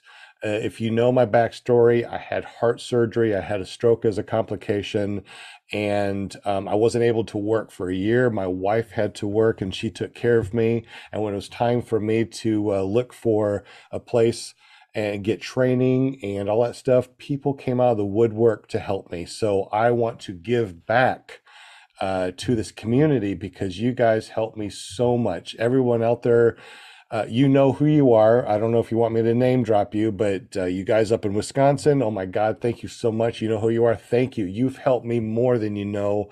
Will Fly, you've helped me so much. I thank you so much. Brian Waller has helped in the past. John Wayne is helping too. We got so many people that are helping that have helped me. I want to give back. And that's why I don't charge much. I try to give as much as I can. I just want to do what I can for everybody. And also too, if you guys don't know, January is going to be our fourth season doing this show. And it's all because of you guys. So thank you so much. We definitely appreciate you. Mike, it's almost 8:30. Is there anything else that you want to say? I think we went over everything, right? You took your PPC flight in 2008. You got your GA license. You fly paramotors. I'm still a student pilot. I haven't got the license quite yet. Okay, you're still a student pilot doing your GA, which is awesome. Close to getting it though. Close. I think we went over everything here, so I think that we got it. So, Mike, how many flights have you had, Mike? I mean, on a paramotor. Oh, like I said, I don't know. I've lost count of actually how many. I mean, if I was to guess, I'd say at least 150 to maybe less than that, but close to. Maybe more. I mean, like I said, I try to fly any flyable day. I got a nuke tower, I call it. So there's a power plant out by my house, and it has outages every year, but it's got a big smokestack. And so it's my big windicator. And when that thing's going straight up, I get goosebumps. I'm like, oh yeah. Try to guess. I know Sean knows. Try to guess how many flights I've had. I don't want to like upset you for me guessing less or more. I don't know. I would guess less. I would guess higher. I guess like 60 to 100. Well, ask Scuba Steve real quick. How long have you been flying? So Scuba Steve, me? How long have you been flying? I started like I was saying, my first flight was May 5th. Okay, of this year. The next day, I wouldn't say the next day. A couple of days after that, I went to a little mini fly-in, and we all flew together, which was awesome. So came back home. A couple of months later, bought all my own equipment. And I've had one flight since then. So 3 flights total. Wow. Yeah, we need to change that. You need to come over here. You guys come over here, use the school gear, use the school wing. So just drive over here. Munchkin was like, hey, since he's already been through training, can we come down there and just play? Absolutely. Come down here and play. Yeah. I want to, if I ever get amnesia, I want to go through your school, man. One of the things that we're doing too is we're building the Paramotor College. It's online. So before you come to class, everything that you need to know is written form. There's videos. There's exams that you do. You print out your waivers. You print out your syllabus, and watch all the videos in succession. You go through vocabulary. We go through. Everything that you need to know. So classroom time when you come here is minimal because you already did all your hundreds of hours of classroom time before you came here. Now, when you come here, you know what an A is, you know the connection point, you know your leading edge and your trailing edge, you know what the span and a chord means. You know, you understand all that stuff because we go through all that. So now it's just hands-on. You're here for a week. You're usually flying in 3 days and doing 30, 40, 50, 100 flights in the next, 4 or 5 days that you're here. So it really is amazing. And we got so many students. It's just amazing how many people are coming here. ParamotorArkansas.com if you haven't checked it out. Hey, James has an interesting point, and he's right. It's sometimes easier just to check your motor, the number of hours on your motor to keep track of your time. Yeah, that's what I do now is my hours. Like, so I don't know how many flights. That was a rough guess. Like I bought this motor with like 82 to 83 hours on it. And now I'm at like 100 and close to 140 hours on it. So that's the math. Plus I trained on an Atom 80, which I don't even know how many hours I put on that during training. So it was because of the weather too, wasn't the greatest. So he usually try to shoot for at least 25 flights in training. At least my instructor did at least 25. And so I'm pretty sure I got close to that. And in each flight, depends on you. And usually it's come in, take off, do a pattern, come in, land. All right, get set up again, take off. And if you get comfortable enough to do a touch and goes, but no, I don't see too many new students doing touch and goes at the beginning of their training. So, but I got maybe 20 to 20, close to 25 flights, probably 20 flights in training. And then, like I said, whatever that equates to hours.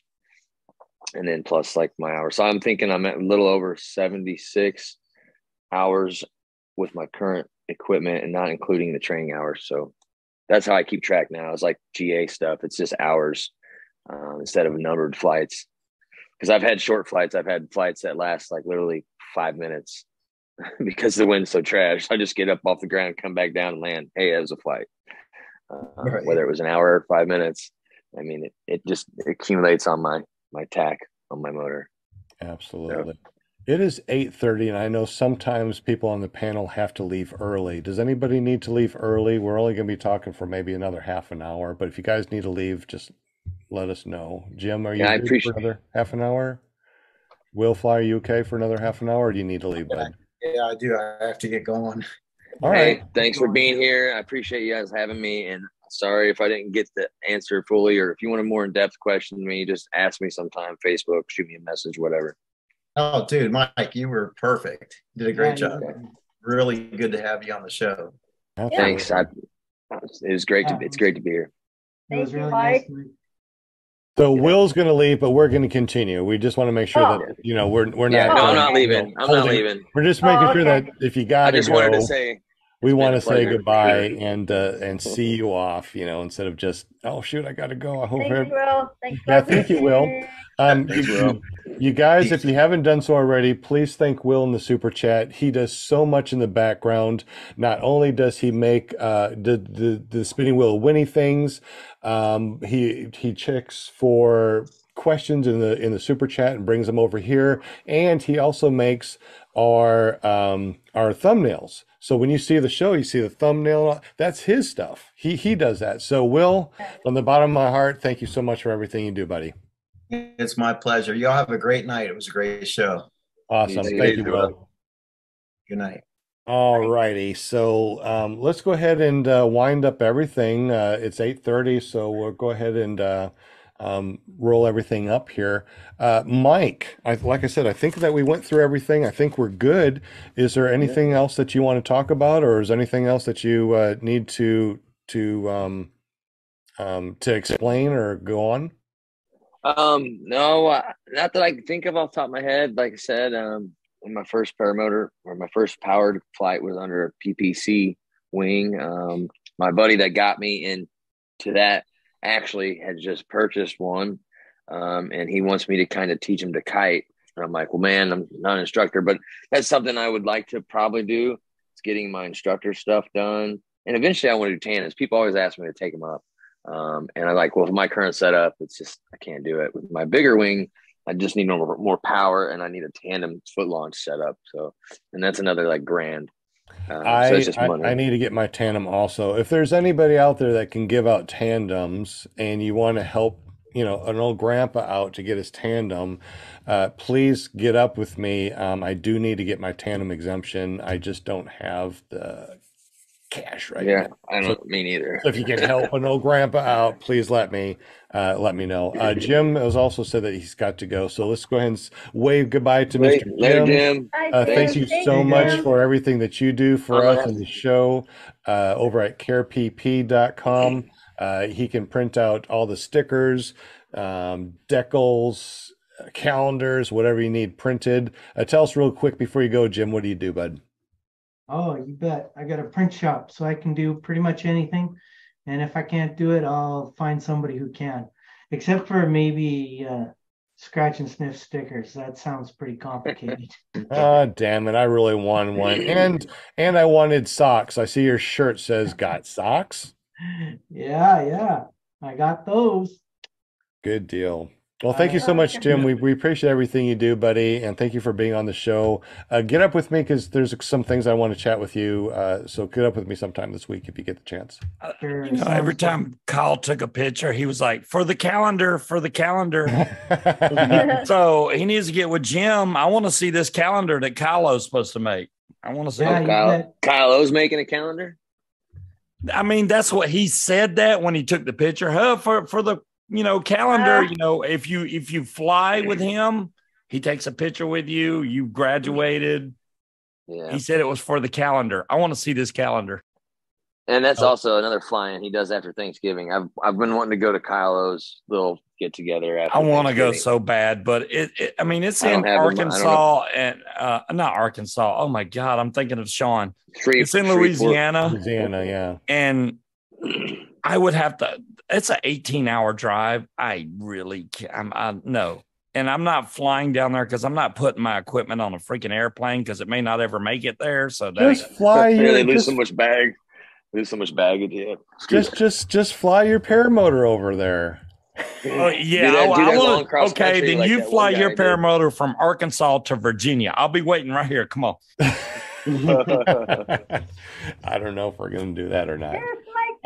Josh, did you say that you have to go too, bud? Is that what I heard? Yeah, just a couple minutes. I'll be heading out. Okay, yeah, we're going to close this down in just a little bit. Thanks for throwing up my my stuff on the show. Yeah, Josh. There's so much stuff that went on there that I wish I could talk fast enough to explain or tell people about. So appreciate you helping me out there. Subscriber on there too, so keep them going. Hey, yeah, I'm gonna try to get up to date on my new. Look at Jade with the lighting, trying to look like an angel and stuff. We know better than that. Oh, thanks for being a subscriber, buddy. Yeah, if you haven't subscribed, make sure that you use the links down below. If you want to learn more about Mike, go to paramotorguest.com and you'll learn all about him. He has a bio, pictures, his social media links, and do you have something else over there too, like free stickers? Yeah, you just go there and you get free stickers for him too. It's great. It's awesome. Yeah, I haven't done stickers, but yeah, I'll get them. Well, it's on Paramotor Arkansas website. All I gotta do is stickers. All right. This is why I love what I do. This is why. I got what you said. This is why I'm here every Monday, because of you guys, of all of you. Yes. Yeah, and thanks, Linda, and thanks for the invite. You're welcome. Thank you. That's what it's all about, It is. It's all about. That's why, like I said, I love what I do. Yeah, you offered me. I was like at work, and you're texting me. I'm like, oh, what? I'm gonna be on a paramotor punt. Yeah, sure, cool. Yeah, why not? I didn't think I was cool enough to be on a show. So wow, apparently you're cool enough. And I also heard too from the grapevine that you're going to be on the panel from now on too, right? I'll definitely take you up on that offer. Awesome. Definitely take you up on that offer. Sounds Cool. good. Josh, thank You you for gotta keep everything me- you do too in the background Yes. and play those things. I know that you burnt out a video card, so we might, have to put a fund together to get you another video card since you do that for us. Yeah, thanks Lin- for that, man. Linda, thank you for booking everybody. We're booked almost all the way out through January into February. That's insane. That's awesome. We got David Proctor the 28th, November 28th. Shondor just texted me. I've been trying to get Shondor on here since I know. He said your second show, he was supposed to be a guest. It's like, do it, bro. Yeah. He told me he was supposed to be a guest way back when you first started. And I said, Yeah. dude, do it, bro. I asked him the other day. We were chatting, and I asked him the other day, and he's like, it was kind of a little bit far ahead of time. I'm not sure. I'll let you know, though. I'm like, okay. So I did. Yeah, he thought it was January was too far ahead. He didn't know, what he was going to be doing. So yeah, I did put, the bug in his ear as a thing, though. So and he wants me to call him sometime after this, so I'll try to convince him to do it. Shondor, if you're able to, buddy, please. Tag team. I know that we've been friends for so many years before you even started flying. I wish that I was able to bring you into the school. And if you ever do make it down here, Shondor, we got tons of equipment. Just drive down here. Let's go fly and have a good time. That's right.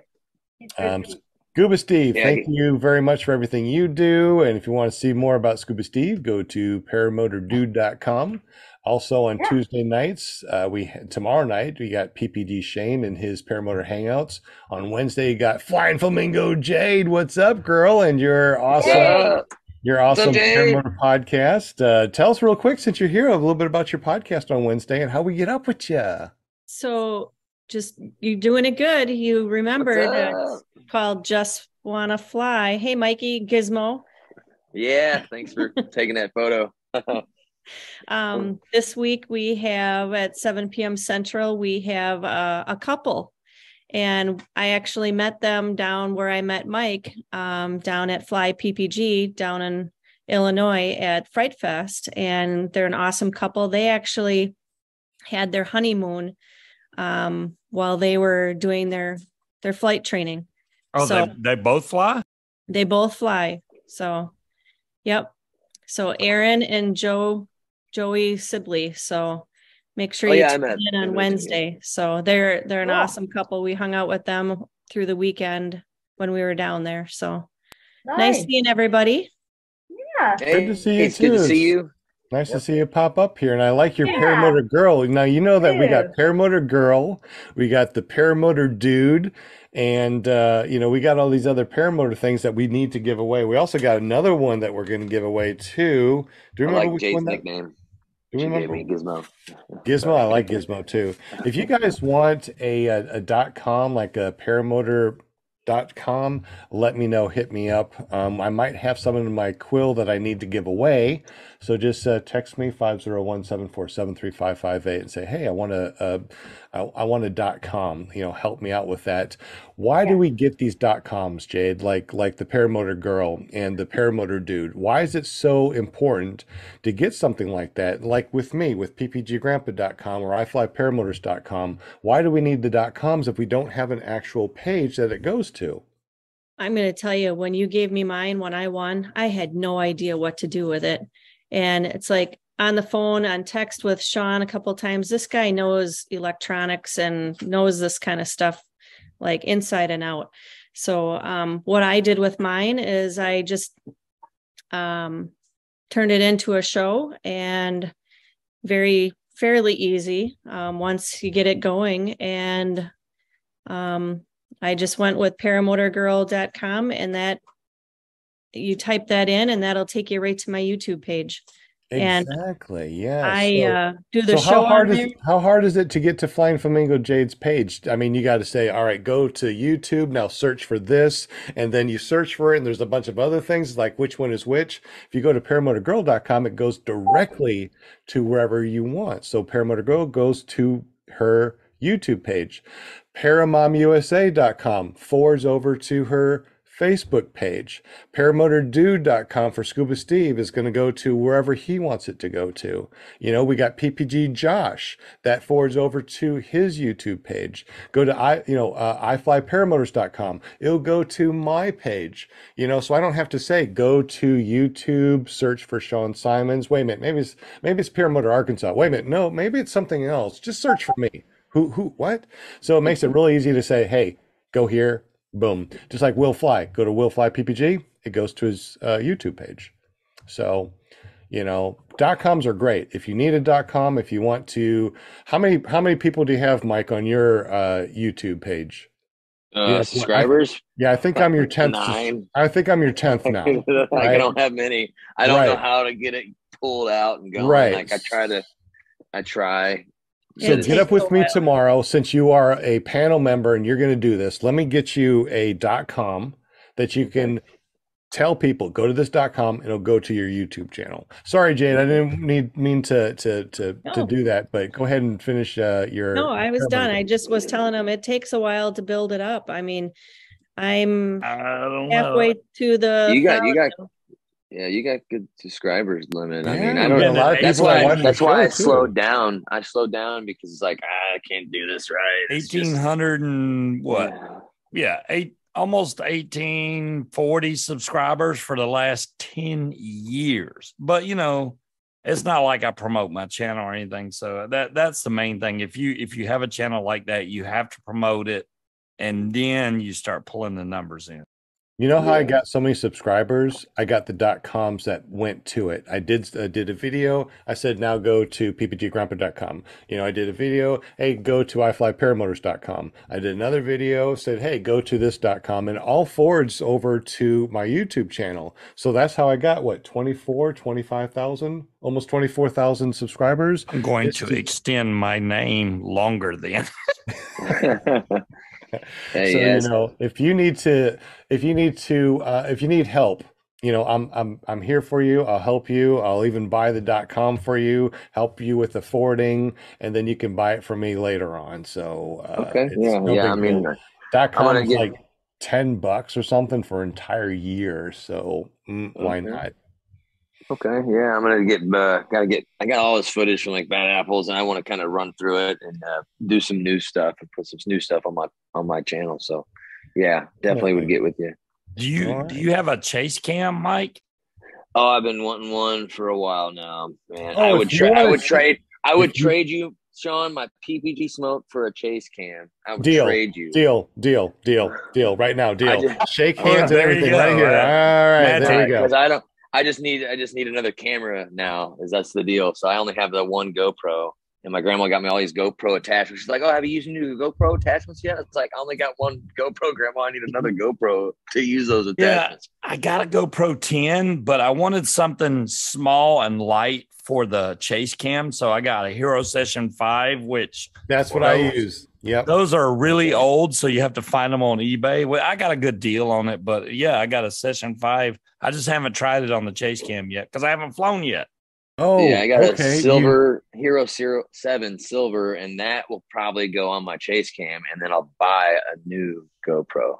Didn't GoPro just come out with a new small one again because they had such a good, the 11? I've heard nothing but bad things about. Here's the 10 right here. So 11 is the newest, and I heard 10 is pretty good, or the Max, the 360. I got the 360 Max, but you need something small and light for your chase cam, and I also have a wing cam that we have a magnet, so it has really good video shooting down like that. Yeah, that's cool. I've never had a wing cam. That would be interesting to find out and get one, or I would do that. Get up with me. Secondly, we're going to be putting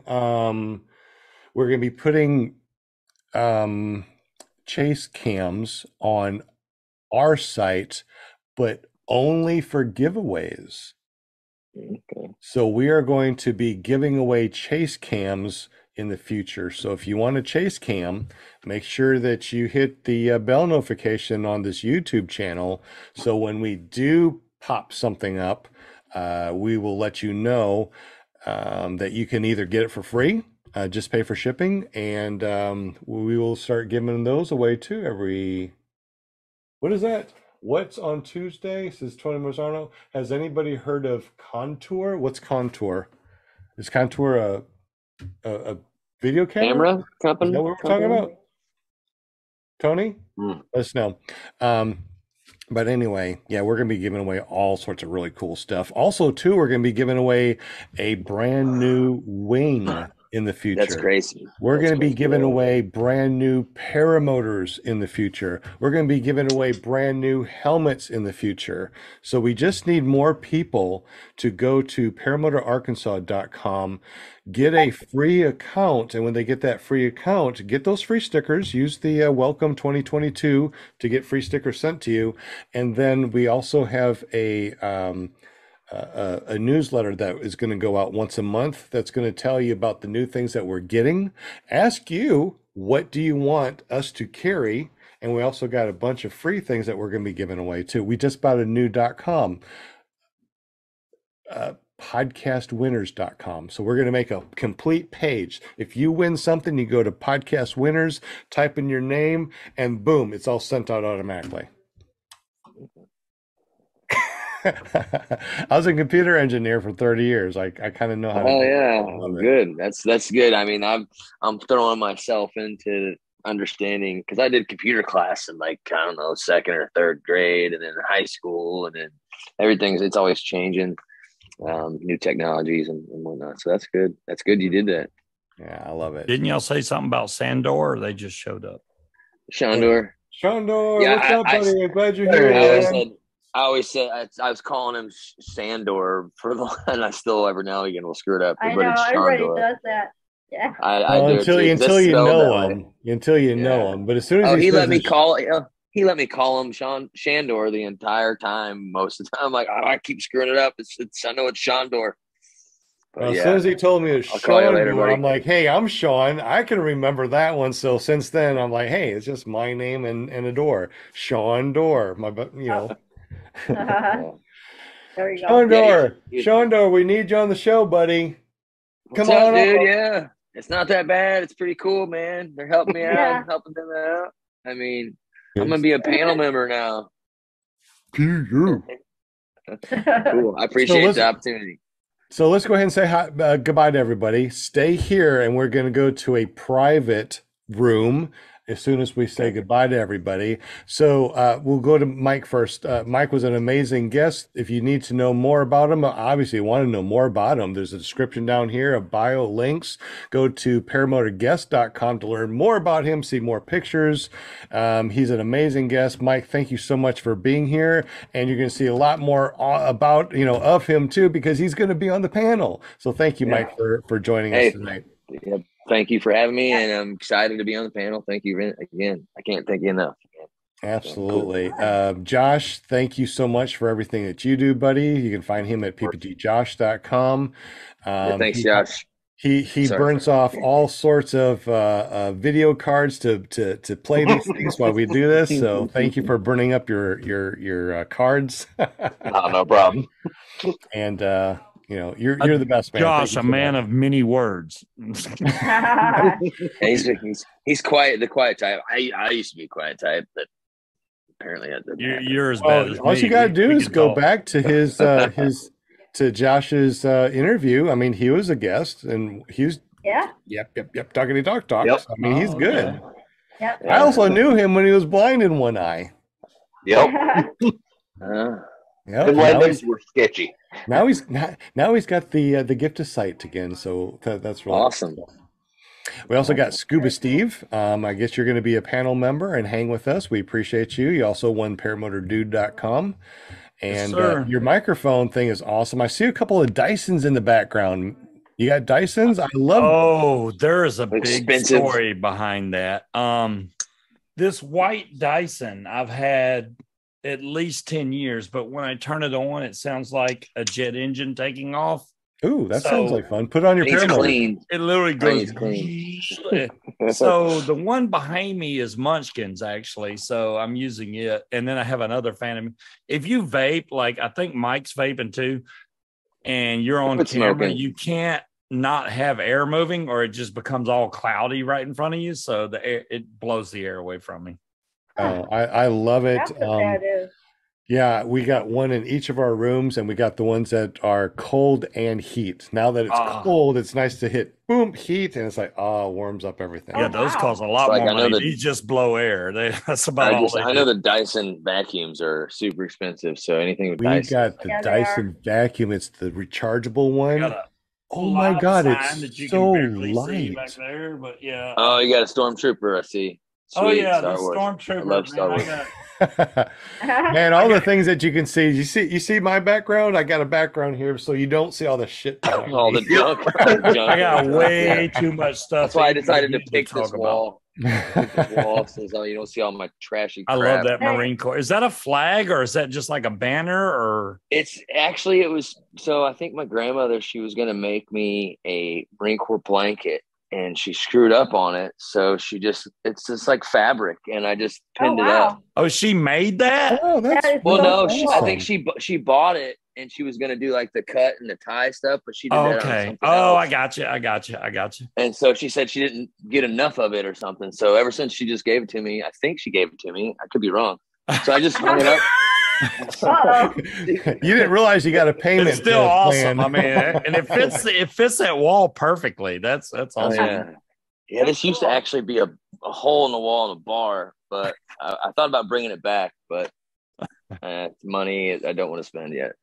So, but yeah, it's just a piece of fabric that was, that you could probably buy at any store that sells fabric. Oh yeah, they sell, Marine Corps rugs that cost an arm and a leg. You can get those. Yeah. I'm still flabbergasted at the deal that Sean's got. That's amazing. Because people ask me all the time, well, where can I go get training? Where can I do this? Where can I do, and where should I buy my motor? I could just say, look, go to Paramotor, Arkansas. They got the freaking best deal on the planet right now. If you can get training and a motor and a kiting harness. I know a lot of people don't know this. It's actually a free flight harness. So it's actually better than just a regular kiting harness. You can free flight. Yeah. Free flight harness. That's what I have too. So kiting is very important if you're going to do paramotoring. I mean, it's very, very important. You should practice. Even if you don't fly, you should always practice kiting. You can always learn something. So I highly suggest you kite constantly just to keep, it's not you like got to keep the skills fresh. Because with a bicycle, you learn to ride a bike and it's done. With paramotoring, it's different. You need to keep that skill set fresh in your mind because split second reaction is key to life or death in this sport. It really is. So you need to know what to do. Yeah, up till just recently, I have trying to find a kiting harness, and so every time I would just go to the field, it was flying, and I would kite the wing with my hands, but it's not the same. And so I just finally got the kiting harness, and it's actually a free fly harness because it actually can be a spare harness to go on my paramotor, and then I take it off, and it's a free fly harness basically. But I finally got a harness now. I'm just waiting for it to come back. And I'm because I was going to different fly-in and events and just using other people's kiting harnesses when I could. And I noticed my skills diminish on my reverse. And it's like, I'm a newbie. What's going on? And I get my buddy Todd come out and is like, here, do this. He's coaching me in the back of my ear. And once I got my mind rewired, and he's like, all right, you don't need me no more. You got it. So I was out there. I mean, I was kiting in like 26 knot winds. I mean, it's stupid to be kiting in that stuff. I mean, and I had that small wing. And then my buddy gets out there and he's kiting in his 24-meter wing. He gets drug across the field like, oh, Mike's doing it. Let me go do it. And he's getting drug across the field like a football field length, and he's just holding on to his wing. But he's got a kiting harness. So that reminds me when I was reverse kiting with Kyle when I was training. And he was like, all right, I want you to build a wall. And I built a wall and I had it like floating perfectly about 3 feet in the air. And he was like, I ain't got nothing else to show you and nothing else to teach you. He walked away and literally, I would say 6 feet away from me was a water moccasin laying on the ground. I didn't know that. And he was walking away and I saw him jump really high. It struck at him, but missed him. And I was like, He's like, yeah, it's a snake. I'm like, it is not a snake over here. I was like, well, I took video of it. It was a freaking big snake. I was like, in the middle of the airfield, there's a giant snake. Okay, whatever. Yeah, you got to be careful of those in Louisiana, apparently. Yeah, anywhere down south, we got lots of fun snakes that are kind of yucky. We don't like the yucky snakes. Yeah. But anyway, let's go ahead and wrap everything up. It's almost 9 o'clock. Everyone that's out there, thank you so much. If you're listening to the show, thank you very much for listening to the show. If you search for PPG Grandpa's Paramotor Podcast or Paramotor Podcast in general, you'll be able to find our audio podcast. We are on every platform now. I mean, anything you can possibly think, we are there. Much love, much love. Yeah, my cousin was asking if he was on Spotify. And I was like, I don't know. We are everywhere, absolutely. Everywhere. We are on Spotify. We are on Amazon Music. We're on Amazon. You go to Amazon and search in the bar for PPG Grandpa's Paramotor Podcast. Boom, we come up. Audible Books, we come up on Audible Books. I mean, pretty much anywhere whatever your favorite podcasting app is, you'll find us. And we usually post that a couple days after our live show. But our live show is the best because you get to win cool stuff on the spinning wheel of winning things. Also, too, we want to say thank you very much to Linda Anderson, because Linda Anderson, she has been booking all of our guests. She's been with us for almost 3 years now. In January, we're going to be on our 4th year of doing paramotor podcasting, and we got a brand new panel and cool things. That's awesome. We appreciate you guys. And Linda also has a famous son that does a podcast on Thursday. Tell us about your famous son on Thursday and where we can listen to his podcast. That's Robert Michael. He does paragliding.com. That's right.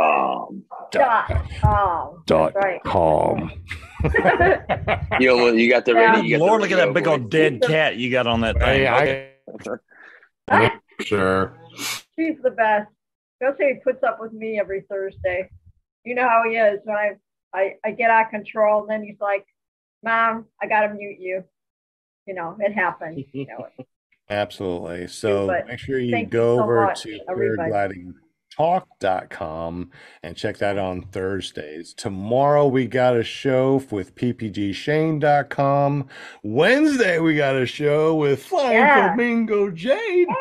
And it's paramotorgirl.com. I don't think you finished up talking about your Paramotor Girl and your podcast. What's going on Wednesday? We've got the couple that Dave's in honeymoon. Aaron and Joey Sibley. And I believe they're from St. Joseph, Missouri. And they did their lessons, and I met them personally, and they're a great couple, and they both fly foot launch. They do motorcycling. They've done skydiving. So they've done a lot. So check it out. Come join us in the chat at paramotorgirl.com. I love that. That's awesome. I love the .com. That's great. I see Walter is in the super chat. He's from Australia. And Walter. It's already Tuesday in Australia. So when I see him in the super chat, I know there will be a tomorrow. So thank you, Walter, for letting us know there will be tomorrow. We love you, buddy. He, in the 2nd year or 3rd year of the show, won so much, I had to take out a second loan on him with a mortgage to send him all of his free stuff that he won on the show. So we love you, Walter. I'm glad that you're here. Yes, we love you, Sugar. Absolutely. So on that note, we're going to say goodbye to everybody once again. It's nice meeting everybody. Thanks for having me. Appreciate it. I'll see you soon again on the panel. Absolutely. So you guys don't go nowhere. We're going to say goodbye to everybody. So goodbye, everybody. We appreciate you. If you won something, text 501-747-3558. Make sure you go over to paramotorarkansas.com, get yourself a free account, and then get stickers into your, they call it a bag now. I think they call it a bag, right? In your cart. Use the code WELCOME2022 and you can get free stickers sent to you. That's awesome. If you won something, please text me 501-747-3558. If you didn't win something and you want to talk about paramotors, this is my real cell phone, people. Yeah, Put you're my very number. brave. Put your number in Be your sure phone. to message Sean at I'm all hours of the available. night. I'm available from sunup to sundown, not night, Scuba Steve. And at night, I put it on silent. So I don't care if you call, if you text, whatever. When I'm asleep, I will get up with you, of course, the next day. 7 days a week, sun up to sundown. He's only available during flying hours. That's what he's saying right now. Sun Man, up to sundown. I tell you what, just so you guys know, flying, I have no clue how many flights I've taken or Yeah, I how really many don't either. hours, because I'm using school gear along with my gear, doing flights all the time, especially during the midday when nobody else flies. I'm going to go up there and fly and surf around. I love that stuff because I have so many different motors that I fly. I can't keep up with it. I was doing the 100-hour maintenance. It's like, okay, so I fly, here's how many flights, and then it's like, okay, I can't keep up with that, now it's like how many hours, I couldn't keep up with that, and then how many 100-hour maintenances, after 10 100-hour maintenances, I don't know, because now I'm surfing on so many different paramotor gear, and I'm getting demos in all the time. I cannot tell you how much I fly. Sorry, Scuba Steve, with your one flight. Come over here and you can do 3, man. Give me you got one more flight. You got 3 one hours flight. in. Right. So you got 3 flights in. Come over here. Let's do some many flights. Have some fun. I know, right? Yeah. All right. Yeah. But anyway, you guys We're going to fly south for the winter. Yes, Arkansas. It's south. It's warm over here. It's not warm here. Warmer than everybody getting snow up north. That's Jade, how much snow you guys got since you're up in Wisconsin? Just trace right now. We're supposed to get 1 to 3 in the next day or so. 1 to 3 inches or feet? Inches. Well, I don't know. You know how long it's been since I lived in Wisconsin? I mean, all my extended family is still living in Green Bay, and I lived in Illinois in Rockford. So, Mike, I lived in Rockford. I know you lived in Illinois. Yeah, I lived over near Jerseyville, Dow, Alton, Godfrey, Grafton area is where I was hanging out a lot of. Hey, Mom, how you doing? Hi, Mom. Hi, Mom. Say hi, Mom. I didn't get Mike. What state are you flying out of? I didn't catch saying that. hi, guys. It's interesting. She was in the other room and she always watches the show, right? So she said, Sean, where's the show so I can watch it on my phone? I'm like, yeah, I'm doing it live in the next room. Come on over. Mike, what state you fly out of? What's that? Yes, you. Mike. Mike, Missouri. So Missouri. Missouri. Wow. Okay. I know you're so close. I mean, y'all are so far from me. Everybody that I talk to online is like, way far. I'm like, yeah, it'll be soon enough. You'll like, I thought I was the only one, but apparently there's like a couple guys in Boonville. There's a couple guys over in Herman.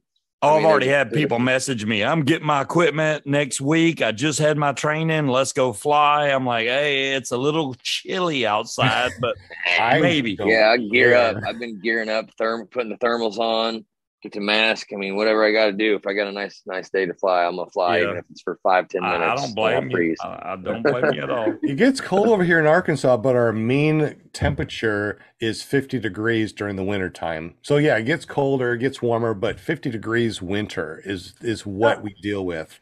It drops down in the 40s. And everyone's like really cool. It goes back up to 50s. We're wearing shorts. It's great. That's walking weather for me. 50s is fine till you go up in the air, and then it goes to 40, 30, 20. Yeah. Well, also too that there's some really good warm inversion layers as you go up. That's true. I've it been can noticing be really that. super cold. Really cold. You go up and you get this inversion layers like 73 degrees. I'm staying here for a while. And then you forget about it and you get down low to land. You're like, oh, what the hell's going on here? Yeah, I experienced that in EFD. I was like up 1,000 feet. It's cold on the ground. It's 1,000 feet. I'm like, oh, it's really warm up here. I go back down. I'm like, nope, I'm going to come back up there. I lot of people, that's the other big thing. A lot of people think that the sun heats the air. It is not. It is not the case at all. The sun heats the ground heats the air. So the higher you get, the freaking colder it gets. I guarantee you. That's why space is so cold. Think about it. Look at all the radiation, all that sun that comes through. Well, it's the damn wave that doesn't hold any heat. You got to wait until it hits the ground and then it releases the heat. That's why space is so damn cold. It should be warm with all those suns out there, right? Yeah. All right. Anyway, guys, it's been a blast. I've had so much fun with you guys. You guys stay here. Let's say goodbye to everybody. Let's go ahead and say goodbye to everybody on the streaming service. 10 minutes ago. We're going to say goodbye to everybody on the streaming service on the video, right? Later. But we're going to stay on the audio for a little bit, and we're going to tell you what the secret code is for next Monday. So you got to listen. You got to listen to the audio all the way to the end to hear what the secret code is, because we're going to say goodbye to you on the streaming service. Bye, everybody. We'll see you next time. Bye-bye. Bye. Thank you. All right, so the streaming service is off. The video is gone. So now we're only on the audio. So if you guys are still with us, listening to us on your favorite podcasting app, we are so happy that you made it here, because now you are one of the few people that are going to know what the secret code is for next Monday. What is the secret code? You guys let's figure out, let's come up with the secret code. Oh, and just for people, since we didn't see anybody that did it, the secret code was what? Be humble. That's right. That's what it was. Did anybody guess it? I don't think anybody got it. Nope. No, nobody got it. Yeah. Nope, I sure didn't. So I should have guessed it. Then I could have been the winner. oh, you are a winner. Anybody that's on the panel, just let me know if there's something that you want, and I'll send it to you. It's really no big deal. T-shirt. Yeah, one of those T-shirts would be nice. Maybe things that don't cost me $25. Right? It's like, I'll send you some damn stickers. I'll send you some damn stickers. I haven't even opened this, but I won it at EFD, and I was like, oh man, cool, it'd be cool if I won that. But then again, I was like, I don't want to put a hole in my exhaust. And then he called my name, and I'm like, oh wow, I won. I I don't know what I'm gonna do with it. So I'll definitely send that to you for that chase cam. Okay. Yeah. So I'll send you chase cam. I'll send you a couple different ones too, because we got see all these. Oh, you can't see. I got big, huge 3D printers, and we're printing out our own stuff over here. Nice. And hopefully, of course, between us too. Wait a minute, we are still live. I found it. Oh, there you go. There's a chase cam. This is a PPG smoke chase cam. I got one of those also. What do you got, Josh? I got 3D printed one. 3D printed one, and they're just as good. I mean, yes, it works just. They are. They are like the it wolf snaps ball together. I mean, it's got a GoPro mount on it. What more can you ask for? You can't. But we'll be giving those away. Okay, so have we figured out, Jade? Have we figured out what the code is? Do you got a Paramotor code that we might be able to use for next Monday? Wednesday. No, us. We're going to use the code on Wednesday. Wednesday. Okay, that's the code. Yeah. Okay. So Jade has a Paramotor podcast called paramotorgirl.com, or actually you go there by going to paramotorgirl.com. Just Want to Fly. It's about flying anything. She even had an astronaut. Linda, you got to get an astronaut on our show for us. Jeez. What?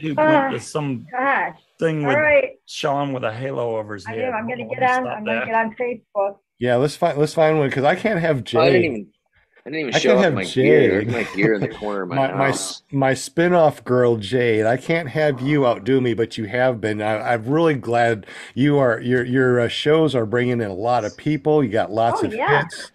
You are doing amazing. I'm very, very, very proud of you, Jade. Yeah. Thank you. Yeah. And I owe it to you for kind of kickstarting me into it.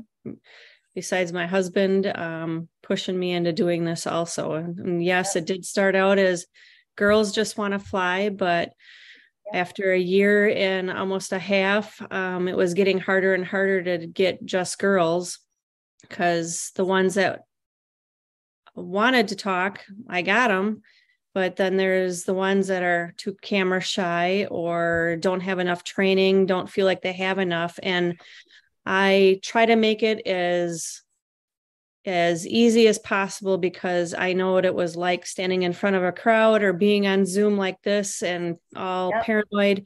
I try to make it just like we're talking now. And Yeah, I'm not going to put anybody, down or make fun. And that's, I guess, the other thing about my show and what I'm doing is there's so much drama in our sport, or can be so much drama in our sport, and people putting each other down. And I'm trying to keep us away from that and talking good about each other instead of bad. And that's what I want, is the positive parts of our sport. I'm gonna definitely mention, I did, when Sean said, "Hey, it's Mike," and introduced me, I definitely got camera shy and froze up at first. I saw that. I noticed that. It's like, hey, you're just yep. It's like, and then as soon as I said that, you're like, when you first start on YouTube, it's like that. And Jade, I mean, I can't stress this enough, and I'm not trying to tell you how to run your show by any means. Please. The way you were just talking to us right now, that's you. Okay. That's the way you need to do your show. Instead of trying to strictly go by content, have a good time with it. And I swear viewers will flock to your channel. I'm telling you, I get nervous every Wednesday night. I know you see, that's exactly the problem. You're nervous. Relax. That's what happened with me. People are going to come. They're there for you. They're there to support you. Relax and have a good time, and they will flock to your show. I guarantee it. Yeah, just be yourself, I guess. Yeah, and that's what be yourself. Be comfortable in what you're doing, because you know what you're doing. I mean, and you got the show down pat, and the schedule is fine. But if you make it too content oriented, like, okay, we're going to go over this topic, and then we're going to go over this topic and this topic, then it gets boring, and people are going to switch channels. If you have fun with it, they'll stay. And that's why her channel has just blossomed. She does such an amazing, very proud. Oh yeah, yeah. I see her subscribers, and I'm like, whoa, she's taking off. Like, if Jade can beat me and have more subscribers and more people watching her show, I will be even more proud of her. There you go. Well, women get subscribers like that. Shoot, I'm jealous of Jade. So. Boom. Well, Jade I mean, I'm over here with 9 subscribers, and I've had this YouTube for. You're still at 9. I got it. Where's your damn channel? Maybe he has 10, because I just subscribed when he showed me what his YouTube was. But we're gonna give him a paramotor one too, a paramotorsomething.com. So Mike, get up with me tomorrow and we'll get that set up for you. Wait, that can't be the right Mike Crockett, because it says 4 subscribers. That can't be it. No, use the link that is in the show description, or go to I gotta go back to it's or go to paramotorguest.com. Oh, Semperfly.com. Semperfly. Semperfly PPG. Okay, let me try that. So that's what I got my name under. So we can even get you Semperfly PPG. There we go. 11 subscribers and somebody else subscribed to you tonight. And there you go. Cool. Yeah, Josh, 12. 12. All right. Thanks, Scuba Steve. And I've always heard about Scuba Steve in the different chats and different shows that I've watched. I'm like, who's Scuba Steve? I know that was an Adam Sandler character. I love Scuba Steve. Every time I hear Scuba Steve, I think of Adam Sandler with the little Scuba Steve. That's where it came from. I'm sure it was. A buddy of mine gave me that nickname, and I absolutely hated it. Who did? A buddy of mine. He was like, really? From now on, you're Scuba Steve. And I was like, no, I hate it. And then we would go meet people, and it was like, this is Scuba every time. So it eventually stuck. And now I'm like, well, everybody calls me Scuba. And so it stayed. More people call me Grandpa. More people call me Grandpa and don't even know my name is Sean. See, there you go. Yeah. And Paramom, so everybody knows you as Paramom now. So it's like, Paramom's like Lindy Anderson. It's like Paramom. Oh yeah, I guess Paramom. I was scared when she posted when Jade posted in chat to now just want to fly. I was like, I know that's Jade, but I don't want to screw up and say, "Hey, Jade," and it not be her. Hey, just want to fly. I tell you what, Dave, when I Dave did looks like he's here. when I did my first tandem, every time I talk about it, I get emotional, I get excited and everything. But she knows. It was so awesome to finally meet her in person and meet Eric. And she made me feel so welcome and so comfortable with the whole process, and I was listening, and in the video, I was listening to every single word she was telling me. Hi, Eric. Hey, Eric. Two of my favorite people right there, Jade and Eric. Hey, shy, and even though he she's did an been awesome doing this for a job while, on Jade's. He did an awesome job on Jade's netting. That's pretty sweet, I thought. Oh yeah, the pink netting, yeah. But I love them both so much, and in fact, yesterday or Saturday, we were driving back from going to Traverse City. And the first thing Ryan has to, mess with me. Mom, look at over there. It's Georgeport, Mom. Look at that.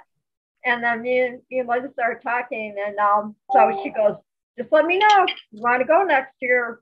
So I'm already kind of excited and everything. Whoa, he's now he's on the other side. It's like a cartoon. He pops in this way and then pops in this way. I'm ready to go back up. We'll be back at Georgeport. Eric, tell them about my flight with you. It was a lot of fun. It really was. I mean, he's a little deaf. What? What? No, it was very enjoyable. Yeah, I think that was one of my favorite flights because it was something that she got to experience, and we got to experience that right in her backyard. So, I mean, it was just a lot of fun. And my life. Definitely we will be doing that again with you. Yeah. And Linda, we didn't think that you were going to do it because I thought your daughter-in-law, I'm sorry, what is her name? Leslie? Oh, Leslie, yeah. I thought she told us when you guys first got there that you were really scared and you weren't going to do it. So that's why I kind of eased into it. And when I said, do you want to do this? She jumped right up and let's go. Yep. That's awesome. Yeah. That's pretty much, it wasn't like I didn't get up that morning and think, oh, I'm going to go, I'm going to go on a tandem. But I know all through the year, they were out, Eric and Jade were always saying, hey, Linda, you ready to go up? You ready to go up? And I'm like, yeah, maybe, and finally when the time came, like I said, when I finally got there, I was just sitting in the chair and I kept staring at the trike. And then before you know it, I jumped in that chair and off we went. And I was yelling, I was up in the air. I'm like, I did it. I was just screaming. I was crying. I was laughing. It was just, It's amazing, isn't it? Once you get up in the air and you can look down and there's like nothing around you, you can see nothing but sky and land. It's amazing feeling to be up there. Like my own personal space. Yeah. So for people that one of my favorite things to do, like when I went to amusement park, is to get on those swing rides where it swings you around, right? Oh yeah. So you're way up high, you look down and you see your feet. Guess what? That's what paramotor is. So but you're in control and you're not getting dizzy. Shondor was like, oh, what? I didn't get the code to stay in the chat for afterwards. So I was like, oh man, I didn't know. I don't know if he'd send it to you. I didn't know, but Shondor was. Yeah, we're just talking, amongst us, right? No worries, Shondor. But we're talking amongst us, but also too, we're still live on audio. Remember? Like a podcast. So we're still live on the audio podcast. And if you guys were listening, we have the code for next Monday, and Flying Flamingo Jade gave us that. He has a code. Yeah, so we're not going to say it right now because if somebody just goes to the end of it, like, oh, so what was it? Now you got to rewind and you got to actually listen to us, damn it. There you go. Northern Light Paramotor LLC rocks it. I also want to say, Jade and Eric, one of the reasons why I'm giving away so much stuff and doing things with students is because the kindness that you guys showed me back in the day. You guys brought me into your home on the 3rd story and let me stay at Bad Apples. Had my own room and jacuzzi up there. It was awesome. We love you so much. I mean, everything. What? Oh, it was Jacuzzi on the 3rd floor. of the yeah, it was amazing. So thank you so much. And that's one of the reasons I'm trying to give back. And of course, I'd do anything for you and Eric. Anything that you guys need, I am there for you. You don't know how you were able to bring me up to get to Bad Apples, to get to Moonshiners, and get to where I am right now. So thank you very much from the bottom of my heart, you guys. You're welcome. Well, you're definitely welcome. And as far as the story with Linda's tandem, so people, I guess, don't realize this. Linda is only like this tall. And you really, I'm pretty short too. For somebody that's doing tandems, you have to know their weight to set your hang points. Right. So I'm looking at Linda and I'm like, where the hell do I set my hang points? Because I mean, I'm not adding any weight. Pretend I'm solo. So, but we got it dialed in, and I did have to turn down my earphones. He's too excited, huh? She was very excited. I didn't know if she was screaming that she wanted to get down or she was enjoying it. So I kept going. But no, awesome. She enjoyed it. It's a beautiful place. If anybody could ever get up to Torchport to go fly at that fly-in Memorial Weekend, it is amazing. Next time we're doing the fly-by. Where's that one again? It's in northern. Wait, it's in the southern part of northern. I don't know. Where is it, Linda? How do you explain where it's at? It's in the bottom part of Michigan, but in the northern half. Yeah, not the UP. It's only like an hour away from where I live. So I'm in Petoskey. So Petoskey's kind of like right there. It's like an hour. I'm like all the way up here of Mackinac Island. There. Linda's holding up her hand, and she's showing us in her hand where in Michigan that she is. I've been to Lake Michigan as a kid. Went to a church little gathering. We went on a van, drove to Michigan, Lake Michigan. I went to a blueberry festival in Michigan. That was pretty cool. That was memorable. It's the lake. In fact, we drove by the lake on Saturday. I mean, it was windy and we were having lake effect snow, and it was beautiful. And that's why, I jumped out of the truck. Ryan pulled up and he goes, "Mom, you want a picture at the lake?" And I said, "Yes, for me and Leslie." I sent the picture to Jade, and so it looks like I was kiting. And that was a cool picture. It was funny, huh? And I think the only reason Linda wanted to go up on that flight was to get her little paramotor hanger that we put on the mirrors. Oh yeah, it's actually I can't get it. I can't put it down because Ryan hung it up. Yeah, it's on the ceiling fan. So you can't reach it. No. I use that for a teaching tool in school, so I can show people how they would turn. How if you give it gas and it runs, and it runs out of gas, or you have an air bubble as you're taking off, how it swings this way and it'll surge you into the ground. So you got to make sure you run up your motor beforehand. So yeah, the first time I was doing that, I let off throttle too quick and I pendulum, and I'm like, who shrunk Falcor down? That's what I'm wondering. It was kind of fun, so I did it again. I said, who shrunk Falcor down? Jade's holding a little mini version of Falcor. Yeah, look at that. That's so funny. Y'all remember Falcor? I mean, come on, that is never-ending story. Falcor, all never-ending story. Yeah, one of my favorite movies growing up. Absolutely. No, really, never-ending story. I guess if you watched it now, it's really cheesy though. Everything that was cool back when we were young is cheesed bald. I mean, it's crazy. I love Fraggle Rock. I love Fraggle Rock growing up. And then my grandmother had Fraggle Rock little.